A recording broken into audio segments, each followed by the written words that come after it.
So quality review भाई बहुत simple chapter है, आसान चैप्टर है, पर भूल जाना कि तुम ऐसे पढ़ोगे इसका स्कोप क्या होता है, इसके ऑब्जेक्टिव क्या होते हैं, इसके फंक्शन क्या होते हैं, वो तो जीवन में याद रहना नहीं। आज करोगे कल भूल जाओगे। ठीक है, तो सबसे पहले क्या करते हैं ना, एक बार समझने की कोशिश करते बेचारे ये क्वालिटी रिव्यू बोलता क्या है। जब मैं तुम्हें वो समझा रही होंगी ना, total 20 minutes I will take, और वो 20 मिनट्स पूरे चैप्टर का क्रक्स है और पूरे चैप्टर की लर्निंग। तो पहले स्टार्ट करते हैं अपने फर्स्ट 20 मिनट। सब लोग म्यूट कर दो, डिस्टरबेंस होता है। ठीक है, म्यूट कर लो सब। चलो, अब बात किस पे छिड़ी है भाई, क्वालिटी रिव्यू। तो सबसे पहले ना, हम क्या बोल रहे हो आप, क्वालिटी रिव्यू करना है। फिर से बोलो, क्वालिटी रिव्यू करना है। किस चीज का रिव्यू करने जा रहे हो, आपकी क्वालिटी कैसी है। अब वो किस चीज की क्वालिटी है, ये है हमारा स्टेच्यूटरी ऑडिटर।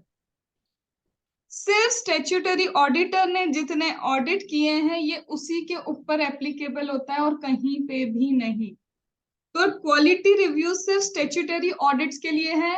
हाँ, क्वालिटी रिव्यू सिर्फ स्टेच्यूटरी ऑडिट के लिए है।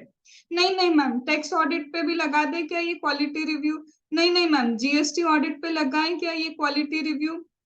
नहीं मैम, इंटरनल ऑडिट पे लगाए क्या ये क्वालिटी रिव्यू। नहीं नहीं नहीं, ये क्या है, हो गया तुम्हारा एमसीक्यू कि कहाँ पे क्वालिटी रिव्यू नामक चैप्टर एप्लीकेबल नहीं है। ना ही टैक्स ऑडिट पे लगेगा, ना जीएसटी ऑडिट पे लगेगा, ना ही ये कहाँ लगेगा, इंटरनल ऑडिट पे लगेगा। इतनी बात समझ में आई। अब मैम करना क्या है यहाँ पे, अब सबसे पहले तुमने तो स्टेच्यूटरी ऑडिटर, तुमने अपने ऑडिट कर लिए। हाँ मैंने अपने ऑडिट कर लिए। अब समझो मैं रिवर्स में चल रही हूँ। यहाँ पे एक बोर्ड है जिसको बोलते हैं क्वालिटी रिव्यू बोर्ड। इसको बहुत चिंता है, किस बात की चिंता है, कि जो भी स्टेच्यूटरी ऑडिटर ने जो भी क्या किया है, एश्योरेंस वाली चीजें दी उसकी क्वालिटी कैसी है, इसको चिंता है उसके क्वालिटी के बारे में। तो ये बोलता है कि मेरे को क्या करना है, इसके जितने भी एंगेजमेंट इसने परफॉर्म किए हैं उसमें से मैं कुछ कुछ एंगेजमेंट को क्या करूंगा, सिलेक्ट करूंगा, और सिलेक्ट करके हम उसमें ढूंढेंगे वीकनेस। क्या मतलब हमारी गलतियां ढूंढने बैठ रहे हैं यहाँ, लिटरली ये बैठेंगे तुम्हारी डेफिशिएंसीज और गलती देखने के लिए। समझ में आ रहा है फ्लो। तो अभी तक क्या बोला, क्वालिटी रिव्यू। क्वालिटी रिव्यू किसका होता है, सिर्फ स्टेच्यूटरी ऑडिट्स का ही होता है। जो स्टेच्यूटरी ऑडिटर होते हैं उन्होंने जो ऑडिट किए होंगे, जो एश्योरेंस दिया होगा उसका होगा, ना टैक्स ऑडिट, ना जीएसटी ऑडिट, ना इंटरनल ऑडिट, नहीं। ये बोलता है क्वालिटी रिव्यू बोर्ड मुझे चेक करनी है उन एंगेजमेंट की क्वालिटी। कैसे चेक करूं, कौन सी फर्म होगी, कौन सी ऑडिट फाइल होगी, कौन सी फर्म होगी, कौन सी ऑडिट फाइल होगी, मैं सब सोच लूंगा, कोई चिंता मत लो। मैं देखूंगा वो ऑडिट फर्म कौन सी होगी जिसका मैं रिव्यू करूंगा, तो जिसको बोलते हैं ऑडिट फर्म अंडर रिव्यू। मैं देखूंगा वो ऑडिट फाइल कौन सी होगी जिसको रिव्यू करना है। तो क्वालिटी रिव्यू बोर्ड डिसाइड करता है कि ऑडिट फर्म कौन सी होगी, ऑडिट फाइल कौन सी होगी जिसकी वीकनेस हम बैठ के चेक कर रहे होंगे। यहां तक बात क्लियर हुई। तो इसका उद्देश्य क्या है, what is the target, to seek your weakness. ठीक है मैम, समझाओ ना ये वीकनेस क्या हो सकती है। अब ये भी समझ लेते हैं कि इसकी वीकनेस होगी क्या, वो समझेंगे।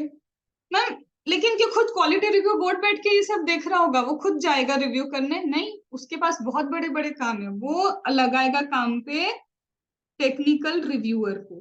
वो किसको काम पे लगाएगा, वो लगाएगा काम पे टेक्निकल रिव्यूअर, कि जा मेरे टेक्निकल रिव्यूअर जा, और क्या करके आ, रिव्यू करके आ। अब मैम बहुत सारे लोग आए टेक्निकल रिव्यूअर बनने के लिए। इसने बोला सुनो, मैं बताता हूं कि एलिजिबल कौन है। ऐसे हर कोई मत आ जाओ उठ के टेक्निकल रिव्यूअर बनने के लिए।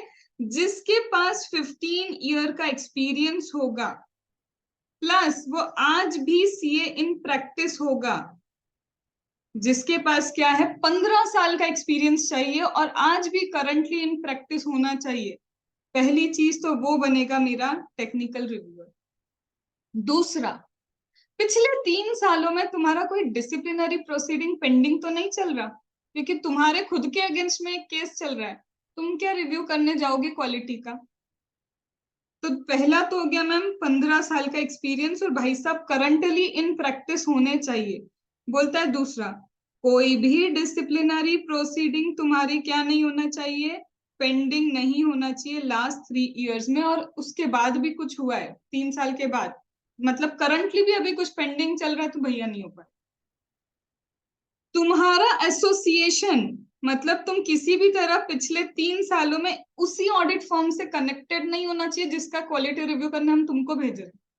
भाई तुमको ही तो क्वालिटी रिव्यू करने भेज रहे हो, 3 सालों में तुम उनसे एसोसिएटेड हो, मतलब रिश्ते नाते तो बने हुए हैं, तुम इंडिपेंडेंट तो हो ही नहीं। तो यहाँ पे क्या चाहिए, पिछले 3 सालों में किसी भी तरह का एसोसिएशन भी नहीं चाहिए हमको तुम्हारा उनसे।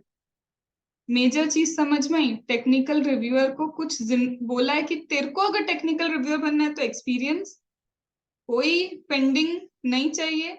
एसोसिएशन की बात हो गई कि पिछले 3 साल में तेरा भाई तेरा कोई एसोसिएशन भी नहीं होना चाहिए उनसे, तब जाके तो तू टेक्निकल रिव्यूअर बनेगा।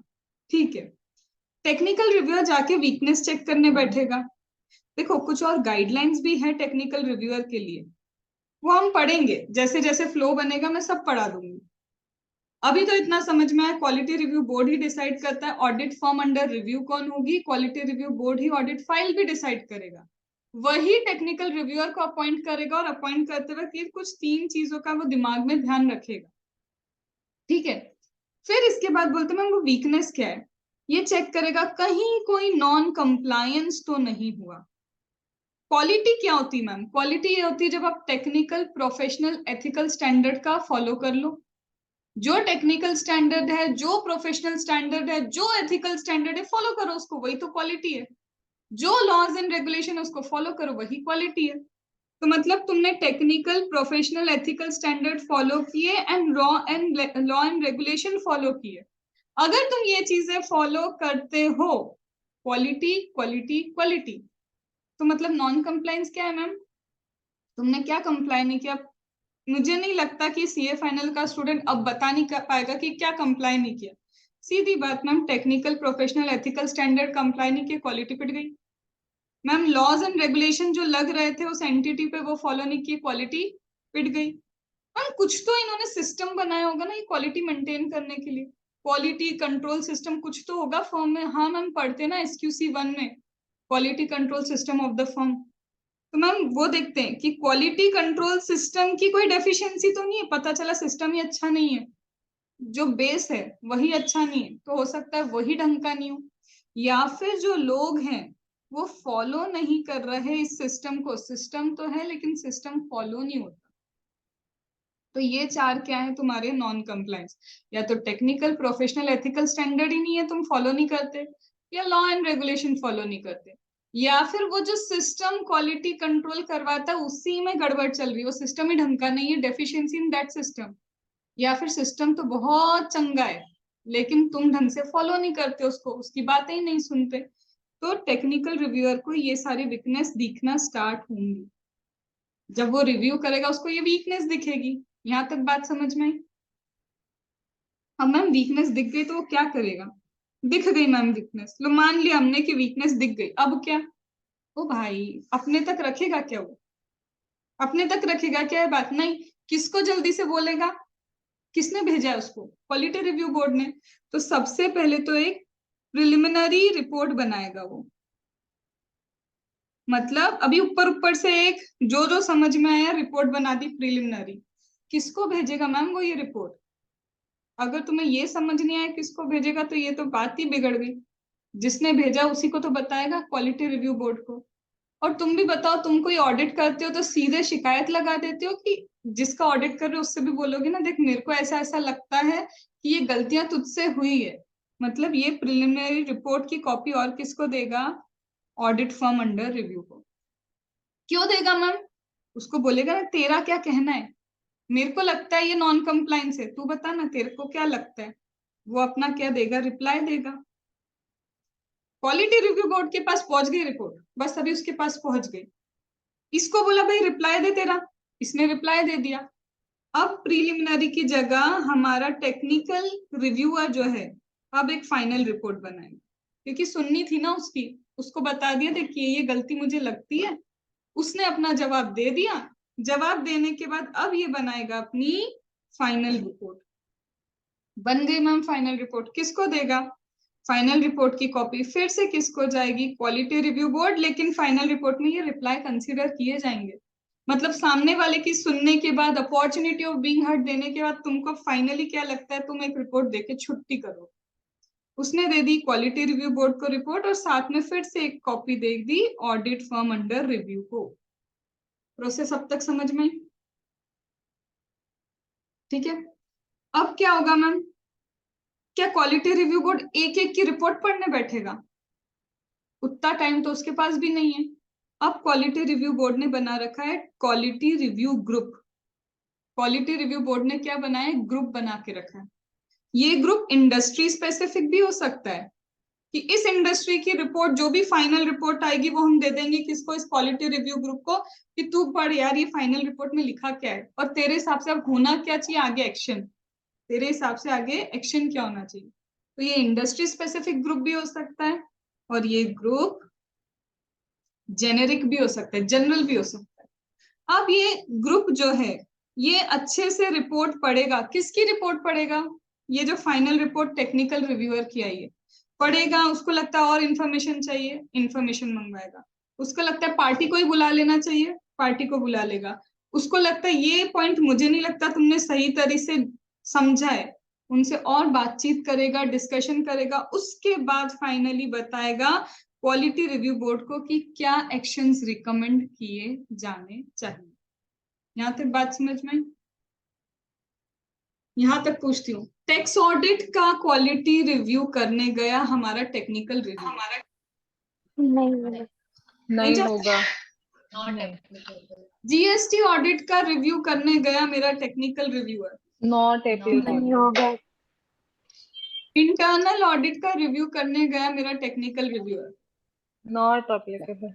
स्टैट्यूटरी ऑडिट का रिव्यू करने गया, एप्लीकेबल। ठीक है।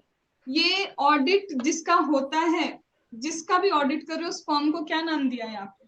Audit firm under audit firm under review. और जो करता है और ये रिव्यू, उसका नाम क्या है? Technical review. और जो अपॉइंट कर रहा है इस टेक्निकल रिव्यूअर को और सिलेक्ट कर रहा है ऑडिट फर्म अंडर रिव्यू को, वो सिलेक्शन करने वाला कौन? Quality review board. क्वालिटी के और भी क्वालिटी रिव्यू बोर्ड सिलेक्शन करता है, फिर अपॉइंट करता है टेक्निकल रिव्यूअर को, और साथ में क्या करता है? सिलेक्ट करता है ऑडिट फर्म अंडर रिव्यू कौन सी होगी। ठीक है। सिलेक्शन होने के बाद जो भी सबसे पहले एक रिपोर्ट बनती है, सब कुछ चेक हुआ, सब हुआ, सबसे प्रिलिमिनरी रिपोर्ट इन दो लोगों को जाती है प्रिलिमिनरी रिपोर्ट, क्वालिटी रिव्यू को review board and quality review board दोनों को जाती है। फिर रिप्लाई आएगा, कुछ तो वो आगे हाँ। बोलेगा अपने हाँ। उसमें सफाई में। फिर एक और रिपोर्ट बनती है, उसको क्या बोलते हैं? Final report. Final report. चलो फाइनल रिपोर्ट भी बन गई। अब ये रिपोर्ट फिर किसके पास जाएगी? Quality review board and audit firm under review दोनों के पास चली गई। अब बैठ के क्वालिटी रिव्यू बोर्ड देखेगा इस रिपोर्ट को, क्या लिखा है? नहीं, क्वालिटी रिव्यू ग्रुप को भेजेगा। क्वालिटी रिव्यू ग्रुप को बनाएगा पहले, उसका फॉर्मेशन हाँ। दो तरह के क्वालिटी रिव्यू ग्रुप होते हैं, एक इंडस्ट्री जेनेरिक एक जेनेरिक इंडस्ट्री स्पेसिफिक ग्रुप बनेगा। ठीक है आकाश? एक इंडस्ट्री स्पेसिफिक, एक जेनेरिक, बन गया वो भी ग्रुप। अब क्वालिटी रिव्यू ग्रुप क्या करेगा? जितना उसको डिटेल में पढ़ना है, रिव्यू करना है, सब कुछ करा, वो एक्शन रेकमेंड करेगा। फाइनल रिव्यू पढ़ेगा ना, फाइनल रिपोर्ट को अच्छे से रिव्यू करेगा कि काम कैसा हुआ था, जहाँ गलती लगती है बताएगा, फिर बोलेगा और इन्फॉर्मेशन चाहिए तुम आ जाओ रिप्रेजेंटेशन देने, मतलब अपना काम वो करेगा पूरा। फिर जो भी फाइनल कॉल होगा, अब क्वालिटी रिव्यू ग्रुप किसको देगा वो फाइनल कॉल? यूआरबी को। हाँ, क्वालिटी रिव्यू बोर्ड को क्या देगा? मेरे हिसाब से ये एक्शन लिया जाना चाहिए। आई बात समझ में? अब तुम्हें क्या लगता है, चलो क्वालिटी रिव्यू ग्रुप इतना काम कर रहा है बेचारा, तो क्या एक्शन लिया जाना चाहिए? क्या एक्शन लिया जाना चाहिए, उसके लिए वो कुछ तो दिमाग में कंसिडर करता होगा ना, कुछ तो पॉइंट्स होंगे जो वो क्या करेगा, दिमाग में कंसिडर करेगा। मैम वो कौन से पॉइंट है वो दिमाग में कंसिडर करेगा? मैंने तुम्हें बोला क्वालिटी रिव्यू ग्रुप ये क्या करता है, टेक्निकल रिव्यूअर ने जो फाइनल रिपोर्ट दी है उस फाइनल रिपोर्ट को अच्छे से कंसिडर करेगा, इंफॉर्मेशन मंगवाएगा, मतलब अपना काम पूरा करेगा चेकिंग का। अब ये चेकिंग करते वक्त उसको क्या मिला पता है, ये जो टेक्निकल रिव्यूअर है इसने तो अपना काम कर लिया, अब उसको पता है क्या मिला, उसने देखा कि ये जो ऑडिट फर्म अंडर रिव्यू है इसने क्या किया, बहुत सारे ऐसे सफिशिएंट अप्रोप्रिएट ऑडिट एविडेंस थे जो ये बताते थे कि फाइनेंशियल स्टेटमेंट मटेरियली मिसस्टेटेड है, पर उसने फिर भी मॉडिफाई क्यों नहीं की है ऑडिट फर्म अंडर रिव्यू ने रिपोर्ट।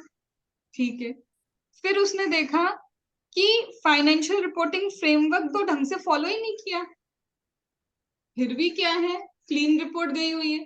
मतलब ये हमारा क्वालिटी रिव्यू ग्रुप कंसीडर कर रहा है चीजें कि यार बहुत भारी भारी गड़बड़ करके रखी है, इतनी भारी भारी गड़बड़ एक ऑडिट फर्म से तो एक्सपेक्टेड नहीं है कि भैया तुमने क्या किया, इतने एविडेंस होने के बाद भी कि मटेरियली मिसस्टेटेड है चीजें, इतना एविडेंस दिख रहा है कि फेयर प्रेजेंटेशन है ही नहीं, इतनी सारी चीजें होने के बाद भी कैसे कैसे ऑडिट फर्म अंडर रिव्यू तुमने एक नॉर्मल रिपोर्ट दे दी, मॉडिफाई भी नहीं किया ना एडवांस दिया, कुछ भी नहीं किया। तो ऐसे केस में इसका दिमाग ठनका, बोले इसको नहीं इसके पप्पा को बताएंगे, शिकायत करेंगे इसके हेड से, मतलब ये बोलेगा आईसीआई के पास जाएंगे, बताएंगे कि देख तेरा बच्चा कैसे काम कर रहा है, तू देख कि तेरा statutory auditor audit firm under review कैसे काम कर रहा है, इतने एविडेंस होने के बाद भी क्या करके रखा है, क्लीन रिपोर्ट दे दी। समझ में आया?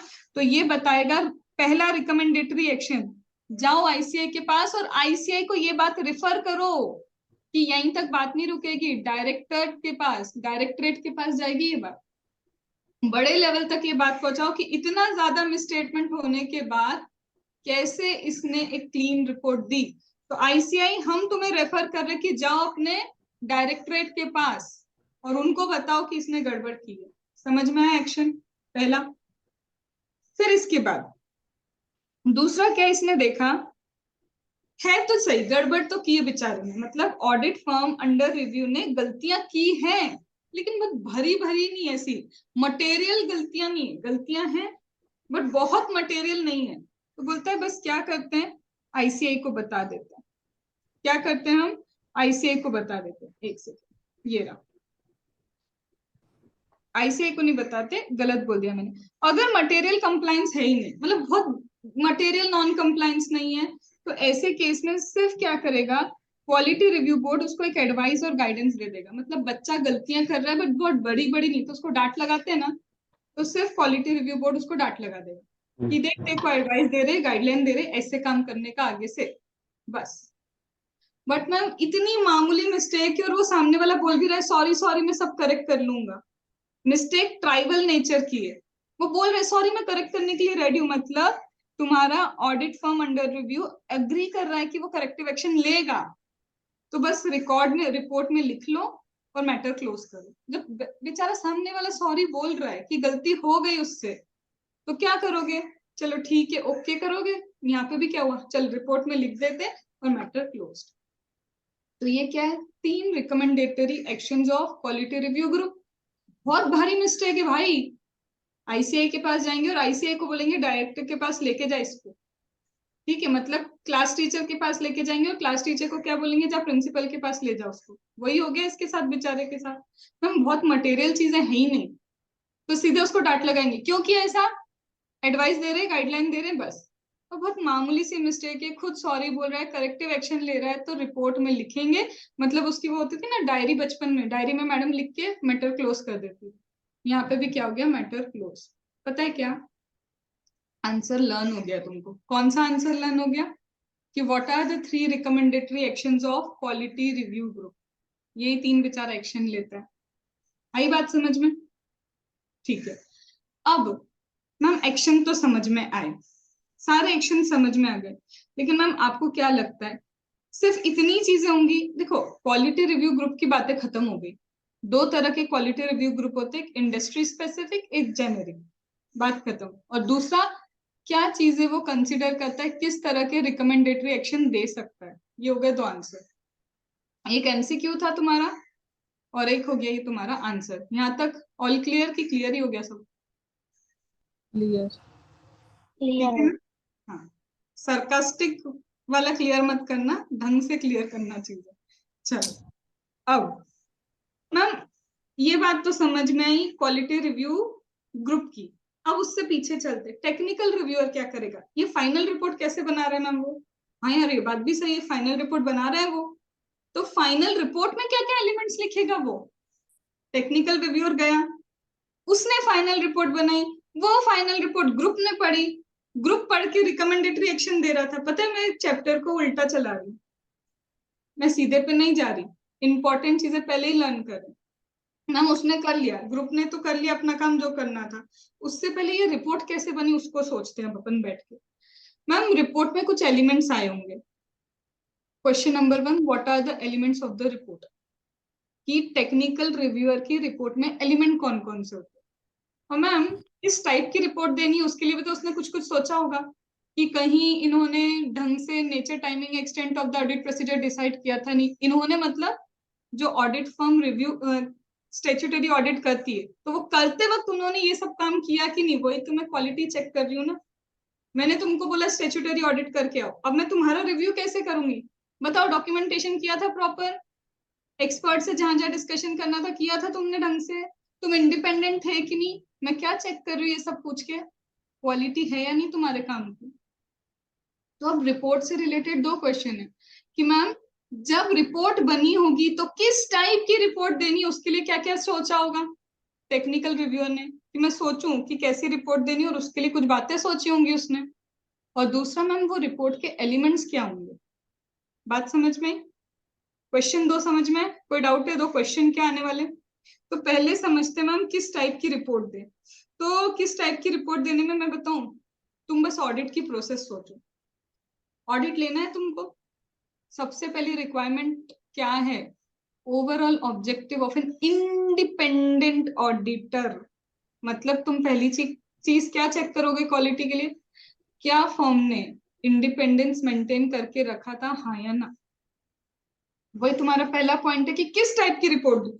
मैंने चेक किया यार ये तो भाई है, सगा भाई है जहां पे ऑडिट कर रहे हैं, इंडिपेंडेंस था, वहीं पता चल जाएगा रिपोर्ट मॉडिफाई करेंगे। तो पहला पॉइंट मेरा क्या है, इंडिपेंडेंस इसने मेंटेन किया या नहीं किया, बात हो गई खत्म। दूसरा अब क्या है, ऑडिट चालू करते हैं। ऑडिट चालू करते वक्त तुम क्या करोगे, एकदम जाते से चलो लेके आओ सारी बुक्स हम ऑडिट करने बैठ रहे हैं। प्लानिंग, तो तुम चेक करोगे जो भी प्लान किया था, जो भी nature, timing, extent of the audit procedure था, उसको प्रॉपरली रिकॉर्ड किया कि नहीं इन्होंने, वही तो देखोगे। तो दूसरा पॉइंट क्या तुम्हारा, planning, nature, timing and extent of the audit procedure properly record किया कि नहीं किया, देख लिया। उसके बाद क्या करोगे, जो भी प्रोसेस लगाओगे ऑडिट डॉक्यूमेंटेशन नहीं करना उसका, क्या प्रॉपर ऑडिट डॉक्यूमेंटेशन इसने किया या नहीं किया। मैं पता है क्या सोच रही हूँ, ऑडिट कैसे होता है, और जितने पॉइंट्स ऑडिट कैसे होता है वो यहाँ याद रखते जाना, वो सारे पॉइंट्स यहाँ आएंगे। अब ऑडिट करने के लिए टीम चाहिए कि अकेले जाके वन मैन आर्मी ऑडिट करके आओगे? टीम चाहिए। टीम कौन सी ले लूं? सुनो, मेरे यहाँ पे प्यून दादा जा रहे थे, स्टाफ कम पड़ा, प्यून दादा आ जाओ ना तुम वाउचिंग करने बैठ जाना, हो सकता है क्या?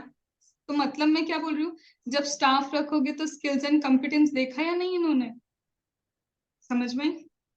इंडिपेंडेंस है कि नहीं, प्लानिंग वगैरह रिकॉर्ड किया कि नहीं, ऑडिट डॉक्यूमेंटेशन किया कि नहीं, स्किल्स एंड कॉम्पिटेंस का ध्यान रखा था टीम बनाते वक्त, कि ऐसे ही तू आजा तू आजा तू आजा, इनी meeny miny moe, who has come to know, पहले है पहले पाए, ये तो नहीं किया। फिर पांचवा, मैम जहां जहां एक्सपर्ट की रिक्वायरमेंट थी इनके पास एक्सपर्ट थे, ऑडिट में ये सब चाहिए, तो थे या नहीं उनके पास एक्सपर्ट? मैम पता है क्या, कंपनीज एक्ट 1956 चलता था, मेरे जो सारे आर्टिकल पास हुए और सीए बने ना 1956 का कंपनीज एक्ट पढ़ के पास हुए थे। हमारी फॉर्म इतनी होशियार, आज तक उनको 2013 पढ़ाया ही नहीं। बेचारे अभी भी 1956 के अकॉर्डिंग ऑडिट करने निकल जाते हैं। मतलब क्या है, स्टाफ की ट्रेनिंग का ध्यान रखती हूँ कि नहीं मैं? ये भी तो देखना पड़ेगा कि ऑडिट फर्म अंडर रिव्यू अपने स्टाफ की ट्रेनिंग भी करता है या नहीं करता ढंग से। तुम क्या चेक कर रहे हो मेरे को बताओ? बहुत इलॉजिकल सी बातें हैं, या फिर बोलो तुम किसी चैप्टर को लॉजिक बना दो। तुम यही तो चेक कर रहे हो वहां पे कि ये सब करता है नहीं। फिर चलो, स्टाफ की तुम तो ट्रेनिंग कर रहे थे, स्टाफ तुम्हारी सुनता है या नहीं? जो भी क्वालिटी कंट्रोल का तुमने प्रोसेस बनाया है, स्टाफ उसको फॉलो करता भी है या नहीं? ये सब क्या हो गया? ये सारे मैटर्स मैं चेक करूंगी ये डिसाइड करने के लिए किस टाइप की रिपोर्ट तुमको देनी है। ये पता है आंसर। अब फ्लो फिर से बनाओ। पहली चीज चालू होती है इंडिपेंडेंस से, फिर चालू होती है nature, time and extent of the audit procedure से, फिर चालू होता है भाई तूने ऑडिट डॉक्यूमेंटेशन किया या नहीं किया इन सब चीजों का, फिर जो भी टीम बनाई, स्किल्स एंड कॉम्पिटेंस का ध्यान रखा, एक्सपर्ट थे तेरे पास जितने जरूरी थे, उनकी ट्रेनिंग करवाई कि नहीं, और जितने पर्सनल है वो तुम्हारी बात भी सुनते हैं, क्वालिटी कंट्रोल सिस्टम फॉलो करते हैं या नहीं करते हैं। ये आंसर है तुम्हारा किस चीज का? रिपोर्टिंग के ऊपर कि टाइप ऑफ रिपोर्ट, किस टाइप की रिपोर्ट तुमको देनी है, उसके लिए तुम्हारा आंसर हो गया। चलो एक बार रेफर कर लें अभी इस आंसर को बेचारे को। ये रहा। तो मैम मुझे किस टाइप की रिपोर्ट देनी है, उसके लिए मुझे क्या क्या दिमाग में रखना पड़ेगा? तो अब फ्लो मेरा कहाँ से जाता है? फ्लो मेरा जाता है सबसे पहले यहाँ से। भाई इंडिपेंडेंस था या नहीं इन लोगों का?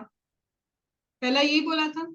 फिर ma'am nature, timing, extent of the audit procedure लिखा, रिकॉर्ड किया प्रॉपरली। मैम ऑडिट डॉक्यूमेंटेशन बनाए। Ma'am skills and competence assistance का ध्यान रखा था। मैम एक्सपर्ट अवेलेबल थे इनके पास। मैम ट्रेनिंग के लिए प्रॉपर मैकेनिज्म था। फिर ये जो पर्सनल है पॉलिसी प्रोसीजर फॉलो करते भी हैं या नहीं करते? हो गया ये तुम्हारा आंसर। तो what you have to do in audit, learn करोगे तो बेचारा जीवन भर लर्निंग होगी, फिर तो मेमोरी टेक्निक्स ही सोचते रह जाओगे।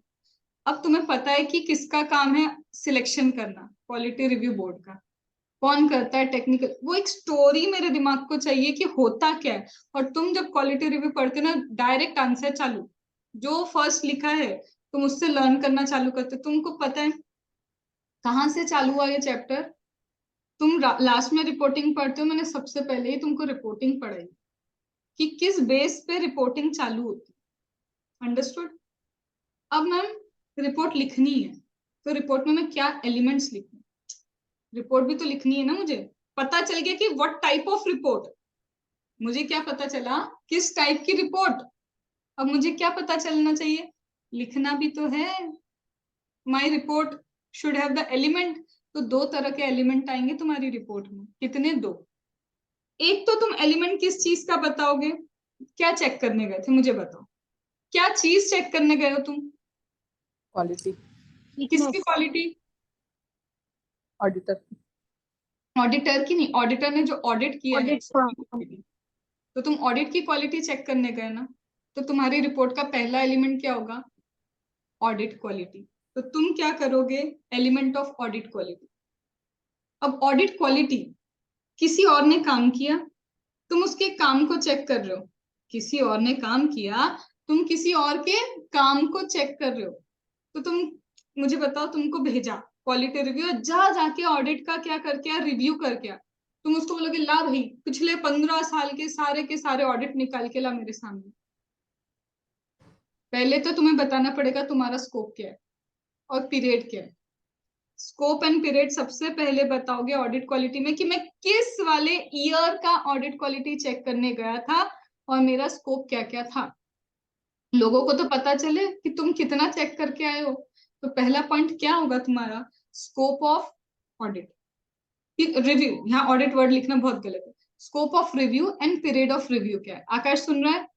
Scope of review and period of सुन रहा हूँ रिव्यू मैम, सुन रहा हूँ। क्या है? ठीक है मैम, सुन बोलो। कर लिया मैम, स्कोप भी कर लिया और साथ में हमने ये भी समझ लिया पीरियड ऑफ रिव्यू क्या। अब क्या करेंगे? अब तुम बताओगे ना तुम्हें वो कौन कौन से शक वाले मूवमेंट मिले। शक मतलब इंस्टेंसेस। वो कौन कौन से इंस्टेंसेस मिले जिससे तुम्हें पता चला non compliance to technical professional ethical standard, non compliance to law and regulation. अब वही तो रिपोर्ट में दोगे ना कि कब हमें शक हुआ, वो शक लिखना चालू करोगे ना तुम कि non compliance to technical professional ethical standard, non compliance to law and regulation.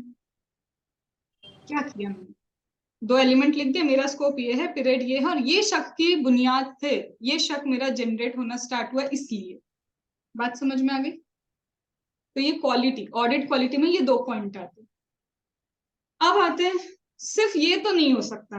क्यों? क्योंकि जब भी कोई फर्म ऑडिट क्वालिटी अच्छी रखती है तो उसके पीछे होता है क्वालिटी कंट्रोल सिस्टम। तो दूसरा एलिमेंट मेरा होगा क्वालिटी कंट्रोल सिस्टम के बारे में, कि सपोज करो मेरी फर्म में मैंने कुछ क्वालिटी कंट्रोल सिस्टम नहीं लगाया तो वो ऑडिट कैसे अच्छा करेंगे? मैंने खुद ने ही उनको क्या छोड़ रखा है, खुला छोड़ रखा है, तो उनकी ऑडिट की क्वालिटी अच्छी हो ही नहीं सकती। तो दूसरा एलिमेंट मेरी रिपोर्ट का क्या आएगा? Quality control system. ठीक है, तो क्वालिटी कंट्रोल फ्रेमवर्क कुछ तो होगा तुम्हारा, अब ये उसके ऊपर लिखना चालू करेगा। तो सबसे पहले बताएगा क्वालिटी कंट्रोल फ्रेमवर्क किसकी जिम्मेदारी? मैं जाऊं, रिव्यूअर जाके वहां पे लगवाएगा क्वालिटी कंट्रोल फ्रेमवर्क? किसकी जिम्मेदारी? खुद ऑडिट फर्म की जिम्मेदारी ना। तो पहली लाइन लिखो कि quality control framework is the responsibility of audit firm.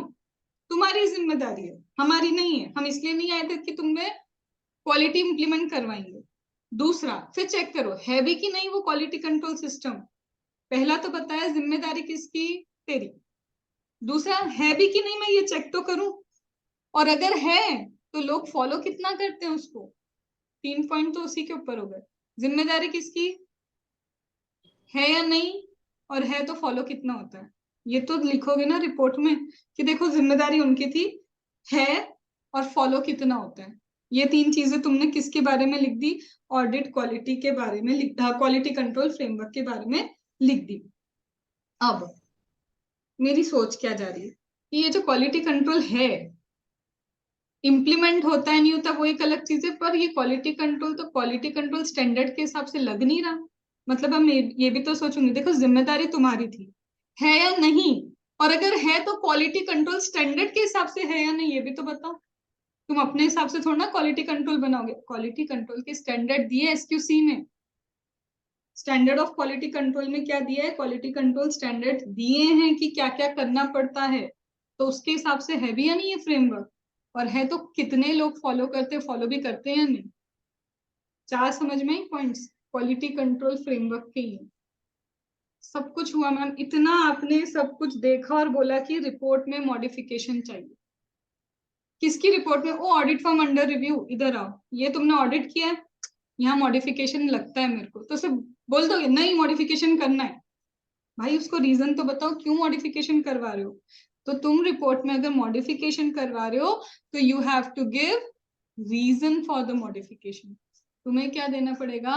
Modification का रीजन भी देना पड़ेगा। वैलिड पॉइंट है। तुम किसी की रिपोर्ट जाके चेंज करवा रहे हो, बोलोगे नहीं नहीं नहीं चेंज करो, क्यों? अरे नहीं नहीं नहीं चेंज करो, क्यों? मैंने बोला ना चेंज करो। ऐसा नहीं होता, you have to give reason.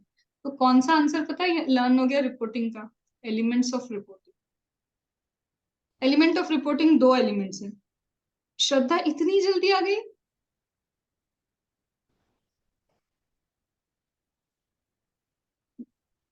Ma'am connection ही नहीं आ रहा था, नेट कनेक्शन। मतलब अब क्या बोलूं मैं, डांटने का स्कोप तो तुम ऐसे ही खत्म कर देते हो। मैम लाइट ही नहीं है सुबह से यहाँ पे। अब और मैं क्या बोलूं? अब मैं जाके गवर्नमेंट को डांटू कि पता नहीं है बच्चों के सीए फाइनल के एग्जाम चल रहे हैं।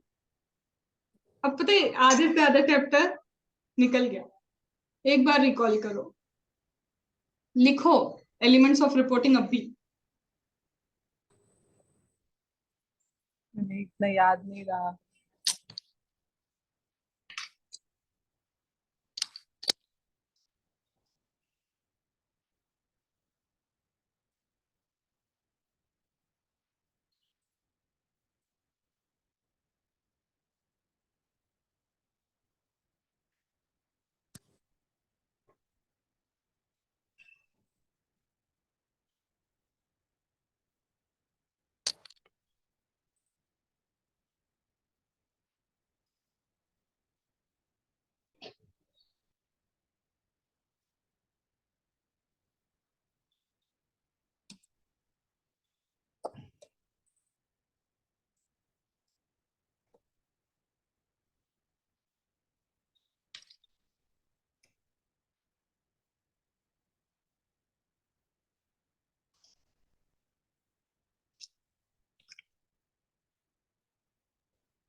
देखने का नहीं, बिना देखे, जितना दिमाग में याद आ रहा है।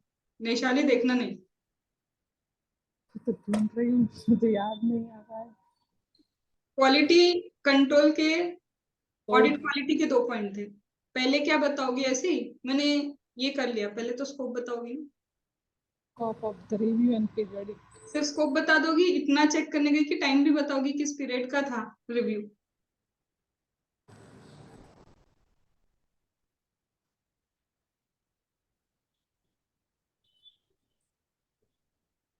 फिर उतना बता के फिर बताओगी ना वो क्या शक के बुनियाद थे, मतलब इंस्टेंसेस जहां पे नॉन कंप्लायंस आया। और किन चीजों का नॉन कंप्लायंस था? Technical, professional, ethical and laws and regulation. खत्म द पॉइंट।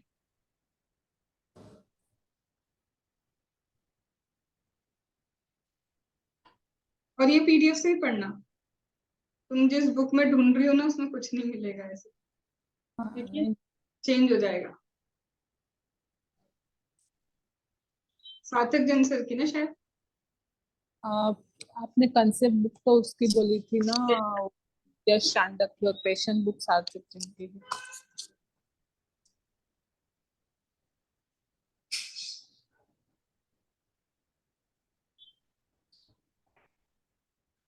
लिख लिया या आकाश? फोन अभी के लिए बंद कर दो या साइलेंट। सॉरी सॉरी, फोन आया था, मैंने वहाँ पे थोड़ा बिजी। सॉरी। 2 घंटे जब पढ़ रहे सिर्फ पढ़ाई, वैसे ही तो बेचारा ऑडिट तुम लोग को दुख देता है। तुम उसको इज्जत दो, वो तुम लोग को इज्जत दिलाएगा फर्स्ट ग्रुप में। मैंने आईपीसीसी में ना एक वो होता था, गवर्नमेंट ऑडिट होता था, जो पेपर वाला दिन था ना ऑडिट का, मैंने उसी दिन वो गवर्नमेंट ऑडिट पढ़ा था बिल्कुल। मम्मी ने याद करवाया था मुझे 1 घंटे में, और मतलब वही पेपर के अंदर आ गया था 14-15 नंबर का। उसी वजह से मेरी आईपीसीसी में एग्जामिनेशन आ गई थी ऑडिट में। इधर फाइनल में भी ऐसा कुछ करवा दो बस। ऑडिट की वजह से ये मुझसे छोड़ के ही मांगता रहता है। चलो फ्लो फिर से स्टार्ट करते हैं अपन। सबसे पहले ना हमको ये देखना है स्टेच्यूटरी, सुन लेना श्रद्धा अच्छे से। मेरे को ये देखना है कि स्टेच्यूटरी ऑडिटर ने ऑडिट किए, कर लिए, उसने अपनी जो उत्पात मचाना था वो ऑडिट करने में मचा के आ गया। अब अच्छा किया या नहीं किया क्वालिटी कौन देखेगा? तो क्वालिटी रिव्यू बोर्ड बना हुआ है, वो बोलता है कि हम एक टेक्निकल रिव्यूअर को अपॉइंट करेंगे, वो जाके चेक करेगा कि स्टेच्यूटरी ऑडिटर ने जितने एंगेजमेंट्स कंप्लीट किए हैं उसकी क्वालिटी कैसी है, और उसका एक ही लक्ष्य होगा, उसमें वीकनेस ढूंढना। तो क्वालिटी रिव्यू में वीकनेस चेक की जाती है। कर लिया। हम कौन बोले, मतलब कैसे पता चलेगा? यहाँ तो कितनी ऑडिट फर्म है। क्वालिटी रिव्यू बोर्ड डिसाइड करेगा किस ऑडिट फर्म का रिव्यू होना चाहिए, वो डिसाइड करेगा कौन सी ऑडिट फाइल होनी चाहिए। डिसाइड करने का काम उसका। मैम टेक्निकल रिव्यूअर को कौन अपॉइंट करेगा? Quality review board. बहुत सारे लोग आ गए मैम टेक्निकल रिव्यूअर बनने के लिए। पहली रिक्वायरमेंट, अगर तुम्हें टेक्निकल रिव्यूअर बनना है तो 20 ईयर्स से अबव का तुम्हारा एक्सपीरियंस होना चाहिए।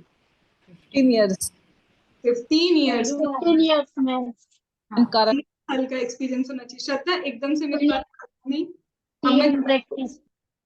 ठीक है, तो 15 साल का कम से कम एक्सपीरियंस होना चाहिए। करंटली प्रैक्टिस में हो या नहीं हो हमको फर्क नहीं पड़ता। नहीं, करंटली प्रैक्टिस होना चाहिए। 15 साल का एक्सपीरियंस भी लगेगा और करंटली प्रैक्टिस में होना चाहिए। फिर पिछले 3 साल में ठीक है कभी कभार हो जाता है, डिसिप्लिनरी प्रोसीडिंग पेंडिंग है तो चले। नहीं, नहीं मैम, डिसिप्लिन नहीं चलेगा। ही नहीं फिर चाहिए। 3 साल में अगर तुम्हारी 3 कोई साल डिसिप्लिनरी प्रोसीडिंग पेंडिंग है नहीं चलेगा, तुम यहाँ पे नहीं आना टेक्निकल रिव्यूअर बनने के लिए। फिर तीसरा, यू शुड, ठीक है यार, associated with the firm in last 3 years चलेगा। नहीं नहीं नहीं चलेगा। नहीं नहीं नहीं नहीं नहीं, उसका आर्टिकल नहीं होना चाहिए, कुछ नहीं होना चाहिए उसका। तुम्हारे ही रिव्यू करने आ रहे पिछले 3 साल में, अगर तुम रिश्तेदारी थी तुम्हारी, एसोसिएटेड थे, तो तुम कहाँ से क्वालिटी रिव्यू करोगे? तो एसोसिएटेड नहीं होना चाहिए। ठीक है, फिर ये हो गई टेक्निकल रिव्यूअर की बात। टेक्निकल रिव्यूअर को ना बहुत सारी चीजें मिलेगी पता है, जैसे ऑडिट डॉक्यूमेंटेशन रिव्यू करेगा वो। टेक्निकल रिव्यूअर पूरा ऑडिट करने थोड़ा ना बैठ रहा है। जो स्टेच्यूटरी ऑडिटर ने कर लिया वो बोलेगा ला भाई इलेक्ट्रॉनिक फॉर्म में मुझे तेरे ऑडिट डॉक्यूमेंटेशन दे दो, ऐसे 230 वाले। ऑडिट डॉक्यूमेंटेशन को रिव्यू करेगा। तुम्हें नहीं लगता किसी और क्लाइंट के उसको बहुत सारे इंफॉर्मेशन मिलने वाले क्योंकि ऑडिट डॉक्यूमेंटेशन मिल रहा है, तो क्या उम्मीद रहेगी टेक्निकल रिव्यूअर से? कॉन्फिडेंशियलिटी मेंटेन करना है, रहेगी कि नहीं? कि तेरे को किसी तीसरे की सारी इंफॉर्मेशन हम दे रहे हैं तो तेरे को क्या मेंटेन करनी पड़ेगी? कॉन्फिडेंशियलिटी मेंटेन करके रखनी होगी। और ऑडिट नहीं करना है, ऑडिट डॉक्यूमेंटेशन का रिव्यू करना है बस। उसने सारा रिव्यू कर लिया। पहली रिपोर्ट कौन सी बनाता है टेक्निकल रिव्यू?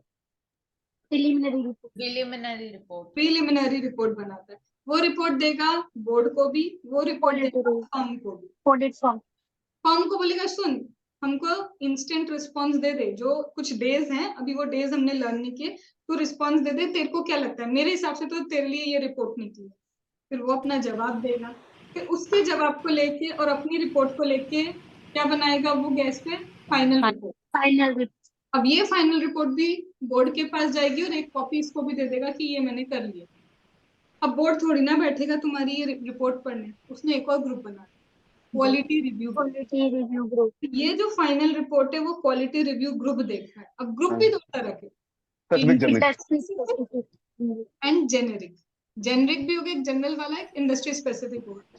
फिर बोर्ड वो ग्रुप पूरा सारी चीजें पढ़ के, जहाँ एडिशनल इंफॉर्मेशन चाहिए, जहाँ किसी का रिप्रेजेंटेशन चाहिए, सब कुछ करके फाइनल रिकमेंडेटरी एक्शन किसको देगा? बोर्ड को। अब जो फाइनल रिकमेंडेटरी एक्शन दे रहा है वो तीन चीजें कंसीडर करते हैं। अगर बहुत मटेरियल गलतियां करके रखी ऑडिट फर्म, इतना क्लियर तुमको एविडेंस मिल रहा था कि कितने नॉन कंप्लायंस से फिर भी क्लीन रिपोर्ट कैसे दी उस जो भी क्लाइंट था तुम्हारा उसके लिए, तो बोलेंगे यहाँ तक हम चुप नहीं रहेंगे, पहले आईसीआई को बताएंगे, आईसीआई को रेफर करेंगे कि जाओ डायरेक्टरेट के पास जाओ इसको लेके, क्योंकि इतना सब क्लीन होने के बाद भी, क्लियर होने के बाद भी इसने क्लीन रिपोर्ट कैसे दे दी। दूसरा, मैम मटेरियल गलतियां नहीं है उसमें, तो फिर क्या उसको सिर्फ डांट लगा देंगे? मतलब उसको एडवाइस दे देंगे, गाइडलाइन दे देंगे और छोड़ देंगे। कौन देगा ये डांट और एडवाइस? रिव्यू बोर्ड देगा उस ऑडिट रिव्यू को। तो इतनी फालतू की मिस्टेक है और वो बोल रहा है सॉरी सॉरी मैं करेक्ट करूंगा, तो सिर्फ रिपोर्ट में लिखो और मैटर को क्लोज करो। ठीक है, फिर मैम रिपोर्ट किस टाइप की बनेगी उसके लिए आप क्या क्या सोचोगे? तो मुझे तो सिर्फ ऑडिट सोचना है कि रिपोर्ट किस तरह की देनी है, उसके लिए ऑडिट कैसा होता है। इंडिपेंडेंस मेंटेन किया था उसने, क्योंकि ऑडिट के लिए पहली रिक्वायरमेंट इंडिपेंडेंस। दूसरा, plan, nature, timing, extent of audit procedure record किया। तीसरा, ऑडिट डॉक्यूमेंटेशन मेंटेन किया। ठीक है, फिर चौथा, जो भी तुम्हारे स्टाफ वगैरह थे, असिस्टेंट्स वाले थे, स्किल एंड कॉम्पिटेंस उनका ध्यान रखा कि ऐसे ही टीम बना ली तुमने। फिर उसके बाद एक्सपर्ट थे तुम्हारे पास, मतलब ऑडिट में जो जो जरूरत पड़ रही है वो सारे पॉइंट में सोच रही है, ये सब उनने कंसीडर किया या नहीं किया। स्टाफ की प्रॉपर ट्रेनिंग करते हो, स्टाफ पॉलिसी प्रोसीजर फॉलो करता है, ये सारी चीजों से पता चल जाएगा उसका क्वालिटी है या नहीं। ये यूट्यूब पे अपलोड करूंगी, ठीक है, तो श्रद्धा देख लेना। फिर उसके बाद, और उसके लिए भी क्या नाम है उसका, गौरिश के लिए भी। फिर उसके बाद ये तो हो गया मैम, अब रिपोर्ट लिखने में आपके कुछ एलिमेंट्स आने चाहिए। तो मैम देखने क्या गए थे रिपोर्ट के लिए? ऑडिट की क्वालिटी, तो पहला एलिमेंट तो आपका ऑडिट क्वालिटी पे ही आना चाहिए। ऐसे ही लिख दोगे कि नहीं मैम पहले बताएंगे हमारा स्कोप क्या था, पीरियड ऑफ रिव्यू क्या था, पहला एलिमेंट वो होगा। फिर हम बताएंगे कि वो क्या क्या इंस्टेंसेस थे जिसमें हमको क्या मिला, non compliance to the laws and regulation, non compliance to technical professional ethical standard. फिर हम आएंगे क्वालिटी कंट्रोल फ्रेमवर्क पे। दूसरा एलिमेंट होता है मेरा क्वालिटी कंट्रोल फ्रेमवर्क। उसमें क्या देखेंगे मैम? पहले तो बताएंगे रिस्पॉन्सिबिलिटी उनकी है, किसकी? फर्म की। फिर है भी या नहीं वो क्वालिटी कंट्रोल फ्रेमवर्क, वो चेक करेंगे। अगर है तो क्या क्वालिटी कंट्रोल स्टैंडर्ड के हिसाब से, तीसरा पॉइंट।